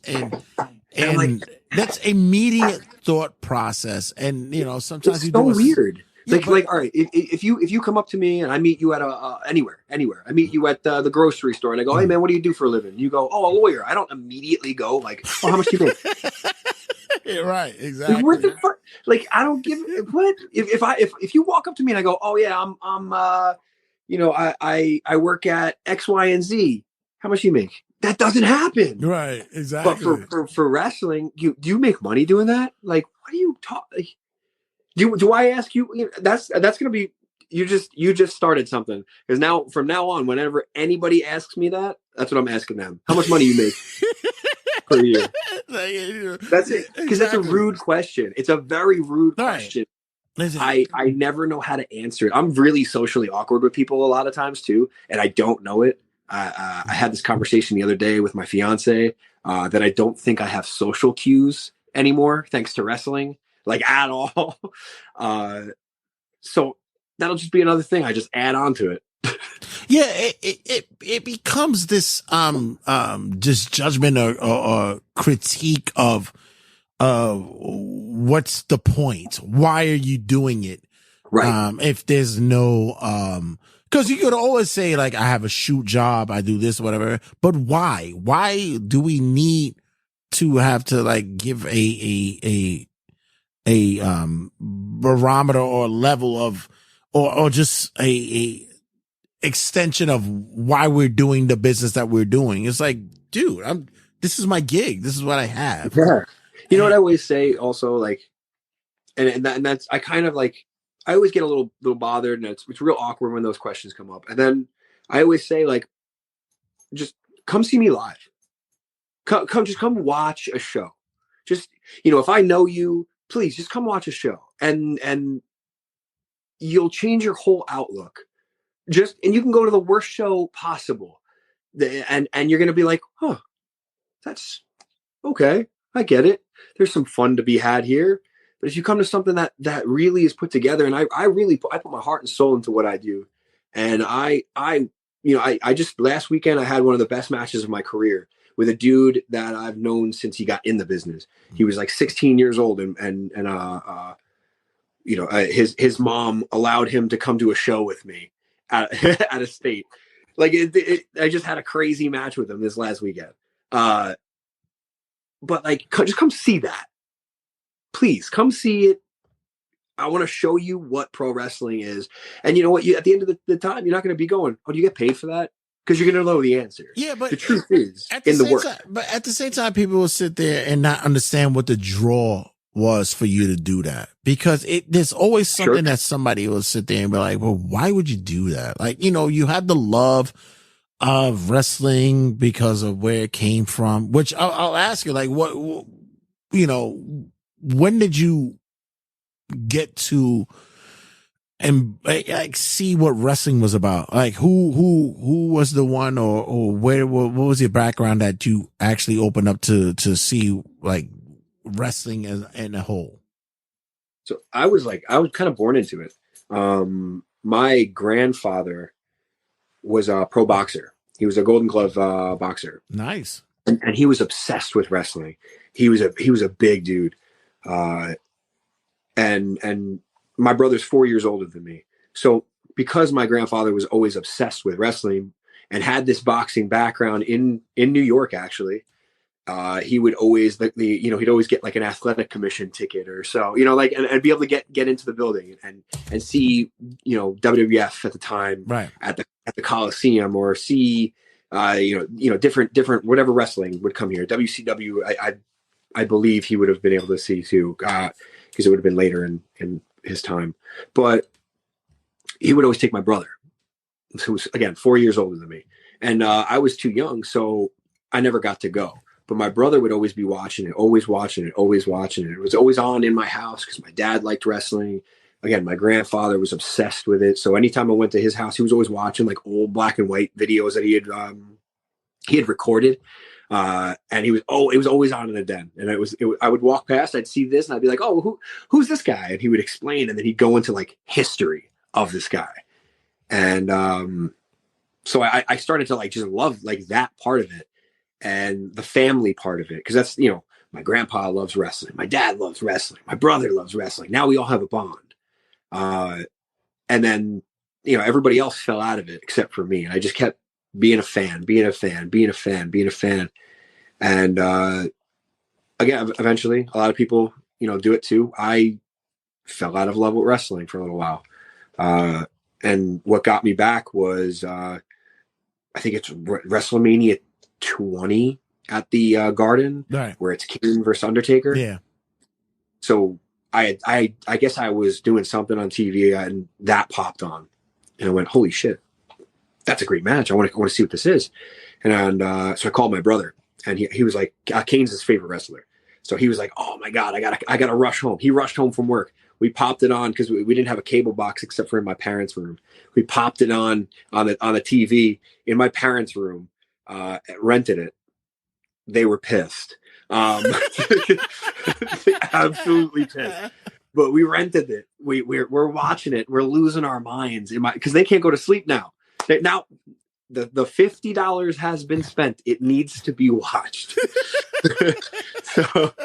So we're watching. We're losing our minds. And every day, ever since then, it was every day I'd watch wrestling. I started buying the DVDs. I started buying the games again, the this, the that, the this, the that.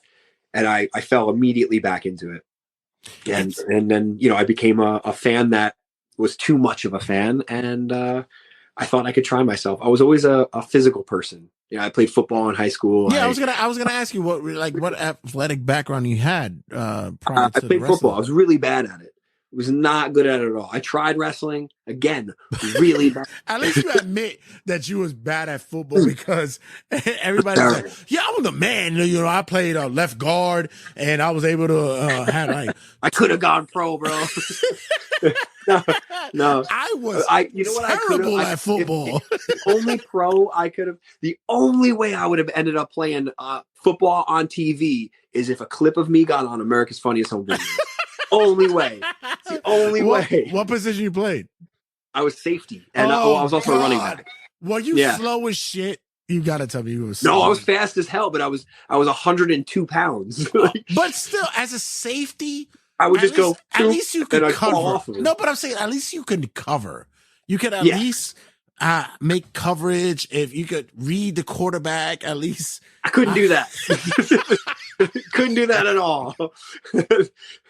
To the point where like my teammates how was your hands?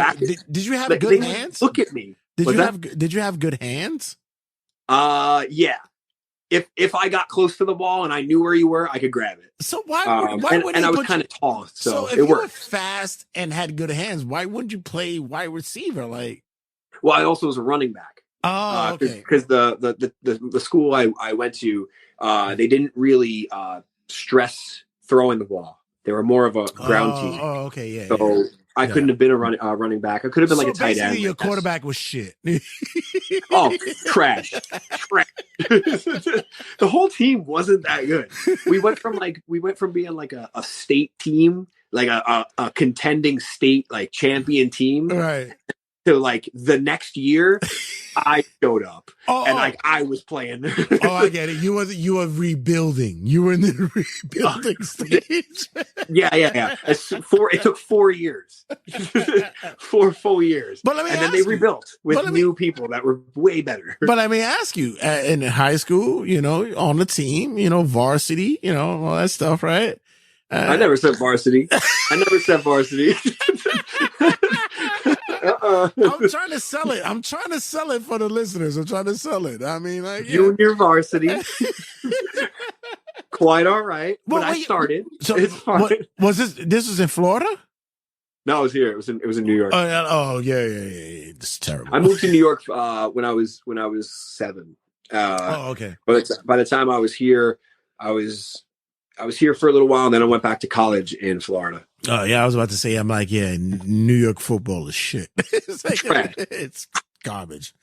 Yeah, but I don't know how we could have won a game, but we did. So, so what was it that introduced you to actually go to train to be a wrestler? Or what? You're athletic. You played football. Yeah, some kind of background. You still look like a very young man that I see, but hence the hair that's not growing on the top of your head. But like, what was the opening call to say like, I might want to do this wrestling thing? Dude, I had 2 moments and I have chills thinking about it. Cause I literally remember it. I could see the colors of everything. I could smell when I think about it, I could truly get into that moment. It's funny that you said that because it reminds me of the first time that I got vagina. That was the scene. Yeah. I didn't have that experience only with wrestling. Really weird. Really weird. Really strange. I know. Again, socially awkward human being. But I can remember it back to like the moment. And this is a funny one. I had went to school in Florida. Again, not good at that either. Surprise, surprise. I had a problem with applying myself. Kids, don't do that. Don't have that problem. Apply yourself. I got kicked out of college. Came back to New York, went to a community college, which is like, I'm going to get a couple of credits. I'm going to get a bachelor's, and then I'm going to go to a better school, and I'm going to actually do something for myself. And, I got on the right track, and I started doing well until my brother called me in the middle of class. I want to say it was like a geography class, and that's the only thing I don't remember is the class. And the reason why is I'll finish that story. My brother calls me, and he never calls me. So I'm taking like a major test. I answer the phone. I go, "Hey, what's up?" He goes, "You want to go to SmackDown tonight?" And I was like, "Hell yeah!" Like I'm taking a test. He goes, "I got front row tickets," and I went, "Really?" I'm looking at the professor, looking at me, and I walk out of the room. And I'm like, "It's my brother." I'm like, "It's my brother." It's I don't know what's going on. I got to take this. So somebody died. I got to take this call. Yeah, I even showed him, like, it's my brother. I really got to take this. And meanwhile, I already know it's about SmackDown tickets. And so he goes, "Yeah, I don't know what." He was at work at the time. And he only worked like 2 blocks away from the school I was at. And he goes, "Yeah, I was at work. I was on break, and I just decided to check the tickets one last time. And apparently they released some extra floor seats, and one set was on front row." And I was like, "No fucking way." Sorry, I don't know if I could curse. I'm like, "No way." Listen, man, like, fuck that. Let's go. Right. I'm like, "No way. There's no way you got like, yeah. Tell me what they were. I'll pay you." And he's like, "Good." It was really cheap too. So we went, and I went back into class. I closed my book. I gave him my test, and I was too excited to take the rest of the test. Also a dumb thing to do. And I left, and I never went back to that class because I was embarrassed. So that's why I don't remember the class. So that's the first time I realized wrestling was more important than a lot of life decisions I'm going to make. But I realized I was starting to become too much of a fan, like too far gone, because I was analyzing. I started on YouTube and like looking up and reading dirt sheets and trying to really figure out how this thing is done. Right. Like I want to be one of them. And I don't know how to do it, but I'm trying to put the pieces together. And out of nowhere, I went to a Shawn Michaels autograph thing at a mall by where I lived. And they were handing out little like club cards. Club card, right? On the front of it was the show that was going on next week, next Saturday. Cool, done. I kind of want to go to this. It's wrestling. That's cool. Flip it over, and on the back was the training academy. And one of the people that was on that training academy I actually went to high school with. Oh, okay. Didn't even know I was like, I had no idea he was a wrestling fan at all. I was wearing wrestling shirts all the time. Had no idea he was a wrestling fan. He was a low key fan that didn't. Yeah, he didn't want to be the geek or the nerd. He was already training at the time. That's why. Oh, okay. Yeah, I'm pretty sure he was training at the time that he was in high school, so he didn't want to, And come to find out, it's MJF. No. MJF's like a couple years younger than me. This dude was older than me. No, it's actually Alex Reynolds. Okay. Yeah. Is it really? Yeah. He was one of my first. That's a good look. That's a good guy. Yeah. He's incredible. He's one of my first trainers. Yeah, it's good. So I went to the show. I saw him, and I was like, "Hey, I didn't know you did this. This is so cool. Like, how do you go about this?" And he's like, he told me the whole kind of thing. We have a school. We got this. We got that. We got this. And I went, "Oh, that's cool." And I left, and I never thought about it again. And then, like every once in a while, I would go back to thinking like, "Oh man, like that was kind of cool." That I used to have, we never hung out in high school, but like we had a gym class together, and I remember that very vividly because now it all made a connection. We were always cool, and we were always like the same athletic level. And he's incredible at this. Let me give it a try. So I just DM'd him. Even at that early age, it was like he was that good money like that. Dude, he was so good. The guy that one of the trainers, or I'm sorry, one of the owners of NYWC always says the greatest, which is where I train. One of the greatest wrestler to come out of there is Alex Reynolds. He's the total package. Yeah. And guys like Nice, guys like Trent, Cardona, Myers, they all came out of NYWC. Yeah, exactly. Because I was there Reynolds, recently. It has a lineage. Yeah, definitely. And for him to say that Mike Mondo was there, exactly. A lot. Great talents. Yeah. But he has the total package. He truly is like amazing. Yeah, he's one of those guys that doesn't get the recognition that he should get. And I believe that he might have a future, if it's not TV wise, that he'll get a lot of good money as a trainer and such like that. He's amazingly, he's that good. Definitely, I could see him, first of all, he reminds me of Conan, that kind of guy, the name escapes me, but it's like that kind of guy that that they're gonna have those tools and techniques to breed other people, because 100%. Their gimmick or their charisma is not gonna translate that easily. And I see them every time that he wrestles in AEW, right? I'm like, shit, he's fucking awesome. He's smooth. He's so good. Yeah. And he's so smart to everything that goes on.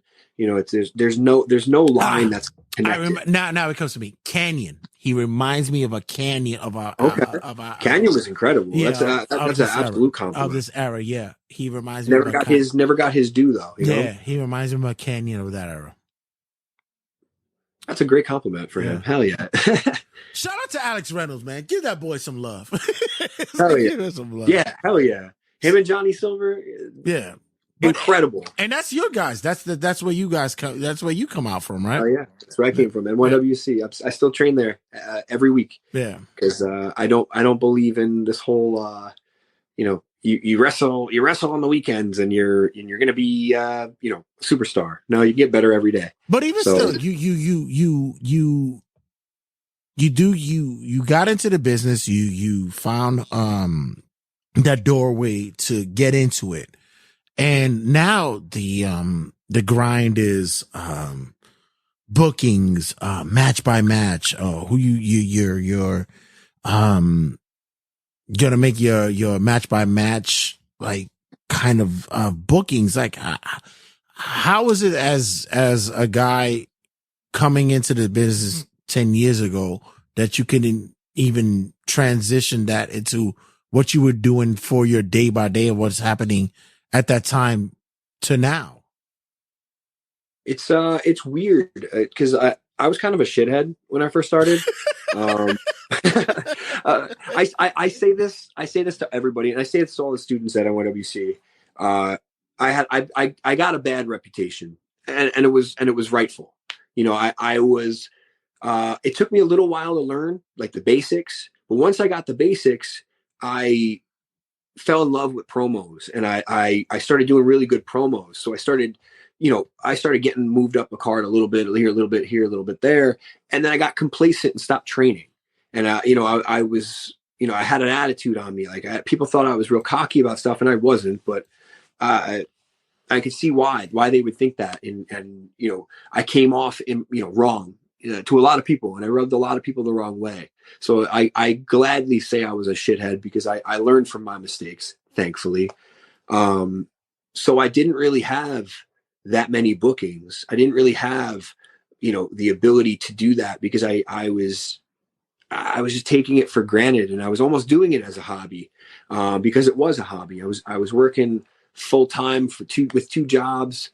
I was trying to do this on the side and trying to learn, but like also thought I knew everything, and that was stupid. And I was young at the time, and I made mistakes. So that person to now are completely different human beings. And I learned, I grew up, I started in this business as a real immature person. And, like I said before, somebody who failed out of college because I literally just couldn't put my head in the game, and I wouldn't put, I wouldn't let myself fail because I wouldn't even give myself the option to succeed. So I would just be in this weird like middle ground. And that remained in the beginning of wrestling until I got, a rude awakening by a great trainer. And I fell in love with wrestling, deeply in love with pro wrestling. And I started religiously. Is that what happens? Is that, if you're good at a promo, that you start falling away from the work in ring, or is that you're good or solid in ring and you're not really solid as a promo guy? What happens during those two and in betweens? Because it's rare that you could get an individual who could do both. Because what you're telling me is that, you was confident that you could do the talk, but what happens in ring wise? So what happens with that mindset? Because a lot of people lose that. 100%. And I fell into a trap where I became better at promos than I was in the ring. So, and I stopped trying to progress in the ring, not trying. I thought I was still progressing. You were over. You thought you were over. I thought I was. Yeah, 100%. And I was way too confident in where I was at when I should have been still trying to progress, not realizing that there's tiers to this, there's levels to this. Right. And you go see a main event, pay-per-view match from any TV company that there is, and you go, I'm definitely on that level. 2 years into the business, I'm like, come on, man. Like, now thinking back on it, I'm such an idiot. And I guess, like I said, I treated it as more of a hobby than I treated it as a profession. And I hate that I did that. I wasted time by doing that, but I think I also learned from doing that. And, there's definitely people that, in this business are better at promos than they are at, putting together a technical classic, and vice versa. But I don't think that those people, if they really want to be in this business, I don't think they stop trying to progress in what they lack. If that makes any sense. I would never imagine that, somebody who's incredible on a promo would stop still trying to be incredible in the ring. It's weird to me. I don't think that exists because we're all pretty freaking crazy with this shit. Yeah, but you mentioned 10 years right now on a run, right? When was it that you felt or you started seeing that the peak or that come up was happening for you in that 10 years? Because you never know until somebody tells you or somebody shows you that. When did you started seeing it in this indie run that you're seeing that it's popping? It's so like I said, I was a shithead for a while, and when I got out of that, it was because I got hurt, and I had a good trainer that was thankfully very helpful, and they gave me like an 8-month, 9-month turnaround on how when I got hurt. And I was like, shit, all right, well, that sucks. I got to be away from wrestling now. And like that flipped a switch in my head. And I was like, oh no, I can't be away from wrestling. Like I started now treating it like I needed it like air. And I turned that 8-9 month turnaround to 3-month turnaround. And right after that, I started religiously training and trying to be the best in the ring as I can be, and trying to be the best on a promo as I can be, change a character. I found a character that fit me and was me. And this way I'm able to portray it to the audience. It's me. It's just how you can perceive it. I am not a very nice person in real life. I am the devil. I say it all the time. And I don't know. I just, after the pandemic, then we're in the pandemic and we're doing studio tapings for NYWC, and we did a bunch of cool stuff. And throughout the entire pandemic, we had a little like a system where we would clean up after ourselves there after things started opening up and stuff. So I was in there almost every day because all of us are laid up, we didn't have jobs to go back to yet. We weren't allowed in our jobs. Everybody was working from home. So I didn't have a job. I was just sitting there getting paid. What am I going to do? I just went down to the school, went down to the school. Didn't matter. It was like 130 degrees in that building. I'm still doing drop down drills. I'm still doing crazy stuff. And I'm trying to improve my now cardio because I felt that was lacking, so right after 2020, when we got back to business, one of the owners from NYWC, Shane, and I can remember the moment to itself, literally what turned the whole tide. He comes up to me right before I'm about to go through a curtain, and he goes, he says a bunch of really like crazy stuff to me, not real, like really real shit that has happened in my life. And he goes, now go show them how good you are. And I went like, boom, another like switch flipped, boom. So I went out there, I had an incredible match, and I came back to the curtain and I felt like I had done something. I felt like I was starting to catch on to it. Light bulb had been turned on, and I was like, oh, cool.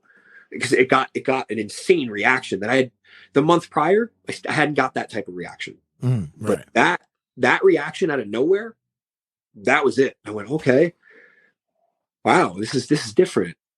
And, Papa Don took me under his wing, and he brought me to a couple different places. Good guy. I like that guy. I love him. That's incredible.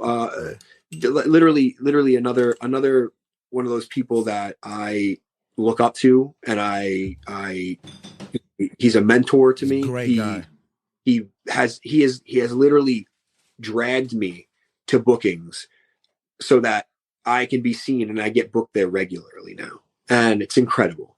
And he took me under his wing and helped me out with some psychology stuff and different stuff here and there. And I'm sitting there going, I'm literally I never got to sit under a learning tree. Right. I got to sit under a training tree, sure, but not a learning tree, and we got 4 or 5 hours in a car at a time together, just talking up different stuff. And that's when I started noticing my body of work has changed completely. And I'm in love with creating more. And now other companies are noticing. So I'm starting to go, which is nice. But I don't think somebody said it this last weekend. They asked me, this was literally their quote. What is, how do you feel about this amazing, incredible run you're on right now? And I appreciated that he said that, but I don't believe I'm on a run yet. I believe I'm working up to a run. I believe that there is more ahead. I truly do believe that, if you believe that you belong somewhere, that's where you're going to get. And, there's right now there's shows on TV that I want to be on. And I'm sitting here. No, I get it, because like, you paid your way. You've made it. You made it through like, especially where the territory you in, like Long Island is not a big territory, because a lot of people have to travel to get out there in NYC. And you got to make the connects here and there to get inward to other parts of the states and all that stuff. What has been your key tool to get you out there, to let everybody know that like I'm legit. I'm gonna give something to your company for that moment in time? It's honestly just been consistency. I've been as consistent as I've ever been with having matches that I hate every match I've ever had. But if I can watch a match back and be like, that sucked, but it was solid, I think that's consistent. And I'm my biggest critic. If I see my foot turn a little quarter step out, worst match I've ever had. Like, it's so weird. I want to be so nitpicky with myself.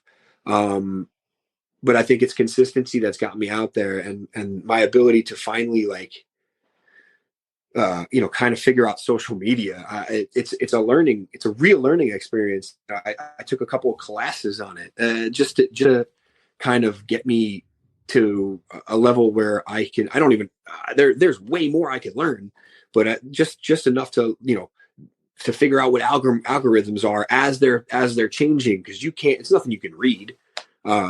It's crazy. Social media but consistency on any basis I think it's been the tool, as you said.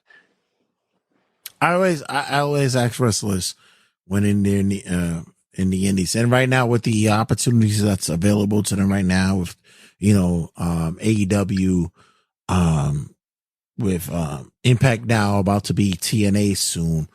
So sick. New Japan and Rev Pro, what's available to everything. But, at the end of the day, everybody wants to play for the Yankees. Everybody wants to go to WWE at that point in time. What do you think, what do you feel is like your goal when it comes to wrestling? What's your golden standard to get in the wrestling business? Where you feel will be for you that fits you to say that I've made it? I say this on a lot of podcasts, and I start like this, so anybody who's watched the podcast that I'm on knows what I'm about to say. I say it all the time, and I get it wrong every single time, by the way. It's not stone cold, but I bet I've heard him say it. I know I've heard him say it. If you're in this business and you don't want to be world champ, why are you in this business? No, he did say that. Yeah, facts. I want to be world champ, and I'm not only just a world champ. I want to be world champ. But who's? Doesn't matter. Okay. They're both recognized worldwide. You're both able to. You know what? Both. How about that? Yeah, exactly. Yeah. Why stop at one when you can do multiple? Exactly. I want to change the business. I want to make my mark in the business that I fell in love with, that my family fell in love with. I want to create that moment for me in 15 years when somebody looks at me, or I want that moment of some kid going, shit, I can do that. Like, I want to do that. I want to watch that. I want to fall in love with that and purchase, all the merch that anybody sells. I want to be able to change the business a little bit like that. So what's your next progression from here on out? You're at this level right now. Indies is calling you. You're getting championships here. You're getting right. You're getting looks. You're getting possible bookings here. What's the next progression from you? What do you think is going to be your next level of trying to bring you up and push forward? What do you need to do to enhance your talents? What are we looking at? What I need to do is work harder. I work hard now, but I can work harder. I have to. What's your weakness? What do you think is your weaknesses? I got a bunch in the ring. There's a bunch, but I think what I'm lacking a lot on right now currently is the social media, a presence on the internet, trying to get my face out there, and marketing. Okay. More so marketing. Pay somebody for that shit. Pay somebody to do that shit for you. Yeah, I literally had this conversation the other day, and I was like, I should just pay somebody. Like my fiance does a lot of my social media stuff. Yeah. Because I can't remember to do all this stuff. I'm such an ADHD dude. Like, I really am, and it's a real thing where I'll be looking at something and be like, shiny, there's a dog over there, squirrels. Like, holy crap, there's another plane. That's the fourth plane I've seen. You're like you're like a basset hound. I really am. It's so strange, and so I'll forget my head if it wasn't attached to my body. It's something that, honestly, that's a big reason why I didn't do well in school. But obviously, I not very good at that stuff. But I think I'm missing that there. in ring, I think I can always get better. I can always get better cardio. I can always get a better look. I'm working hard I'm in the gym a lot, trying to change my body a little bit to get a better look, a different look than what I'm currently, my body looks like, different type of gear, maybe a little bit of different color change. I want to throw different things at the wall and see what sticks. And, I think I'm pretty comfortable in where I'm at mentally, that I can do it. If it doesn't work, I can internalize it and go, okay, that didn't work. Let's change on to next step of the process. I don't know where the next step is. I think the next step is honestly just continuing to build the booking basis. And I want to be booked solidly, 3 days a week, at least, Friday, Saturday, Sunday, or Thursday, Friday, Saturday, or Monday, Tuesday. I don't care what days it is. I want to be at least consistently booked multiple times per week for an entire year, then another year and another year. I think that there can be, I want to travel more. There's promotions I haven't worked for in different parts of the country. I went to Puerto Rico this last year. Nice. Boricua! one of my absolute favorite trips I've ever been on. Of course it was. We wrestled 2 nights in a row there, and it was incredible. I think I want to do more international. I have to get my face out there. I have to have people see me. I'm confident in my abilities at this point. I really want to progress more in them, but I think I just got to get out in front of people now. I want to thank you for taking your time with us, man. It's an awesome time, and like I said, I was going to take care of you. You're a good man. And, I appreciate it. Yeah, and like I say, sex is a motherfucker. I'm gonna sell that. I'm gonna sell that to you. Say you're engaged, so I can't get that. I can't get no ladies to go see your way. But I'm gonna make sure that we get the draw. Let everybody know where they can get you at and what social media to get you and connect with you. I'm on Instagram, Joey.Conway. Twitter is Joey Conway _. I'm on Facebook. I got a little TikTok. I've been trying to post more on there. But you can come out and see me live. I have this one. Wrestling is now. Yeah. That's December 2nd. I've got NYWC in Deer Park on November 28th. Tomorrow, I'm going to be in Toms River, New Jersey for Titan Dynasty. They're gonna kill me. I can't remember the date right now. I think it's the December 15th, I believe, or maybe it's December 2nd. I have no idea. But please follow my social media and you'll find out all about that. Chris Envy, I'm sorry I don't remember your date. That's on me. But I'll get it. Now I look like an idiot. Thanks. But please follow all those companies. They're incredible companies. I plan on working for more. I hope. Fingers crossed in the future, and I want to keep progressing and getting, better and better. So please follow along. I am pretty good at responding to people. So do interact with me. I will be as nice as I can be.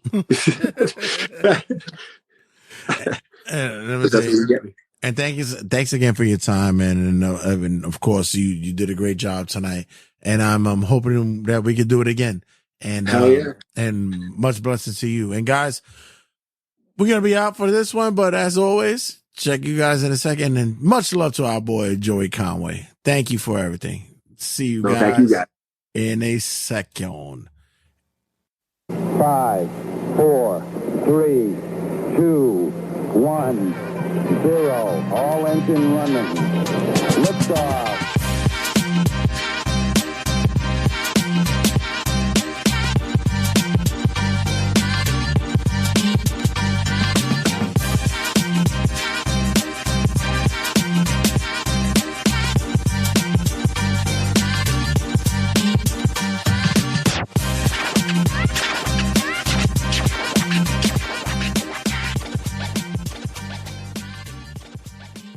Turnbuckle Tabloid.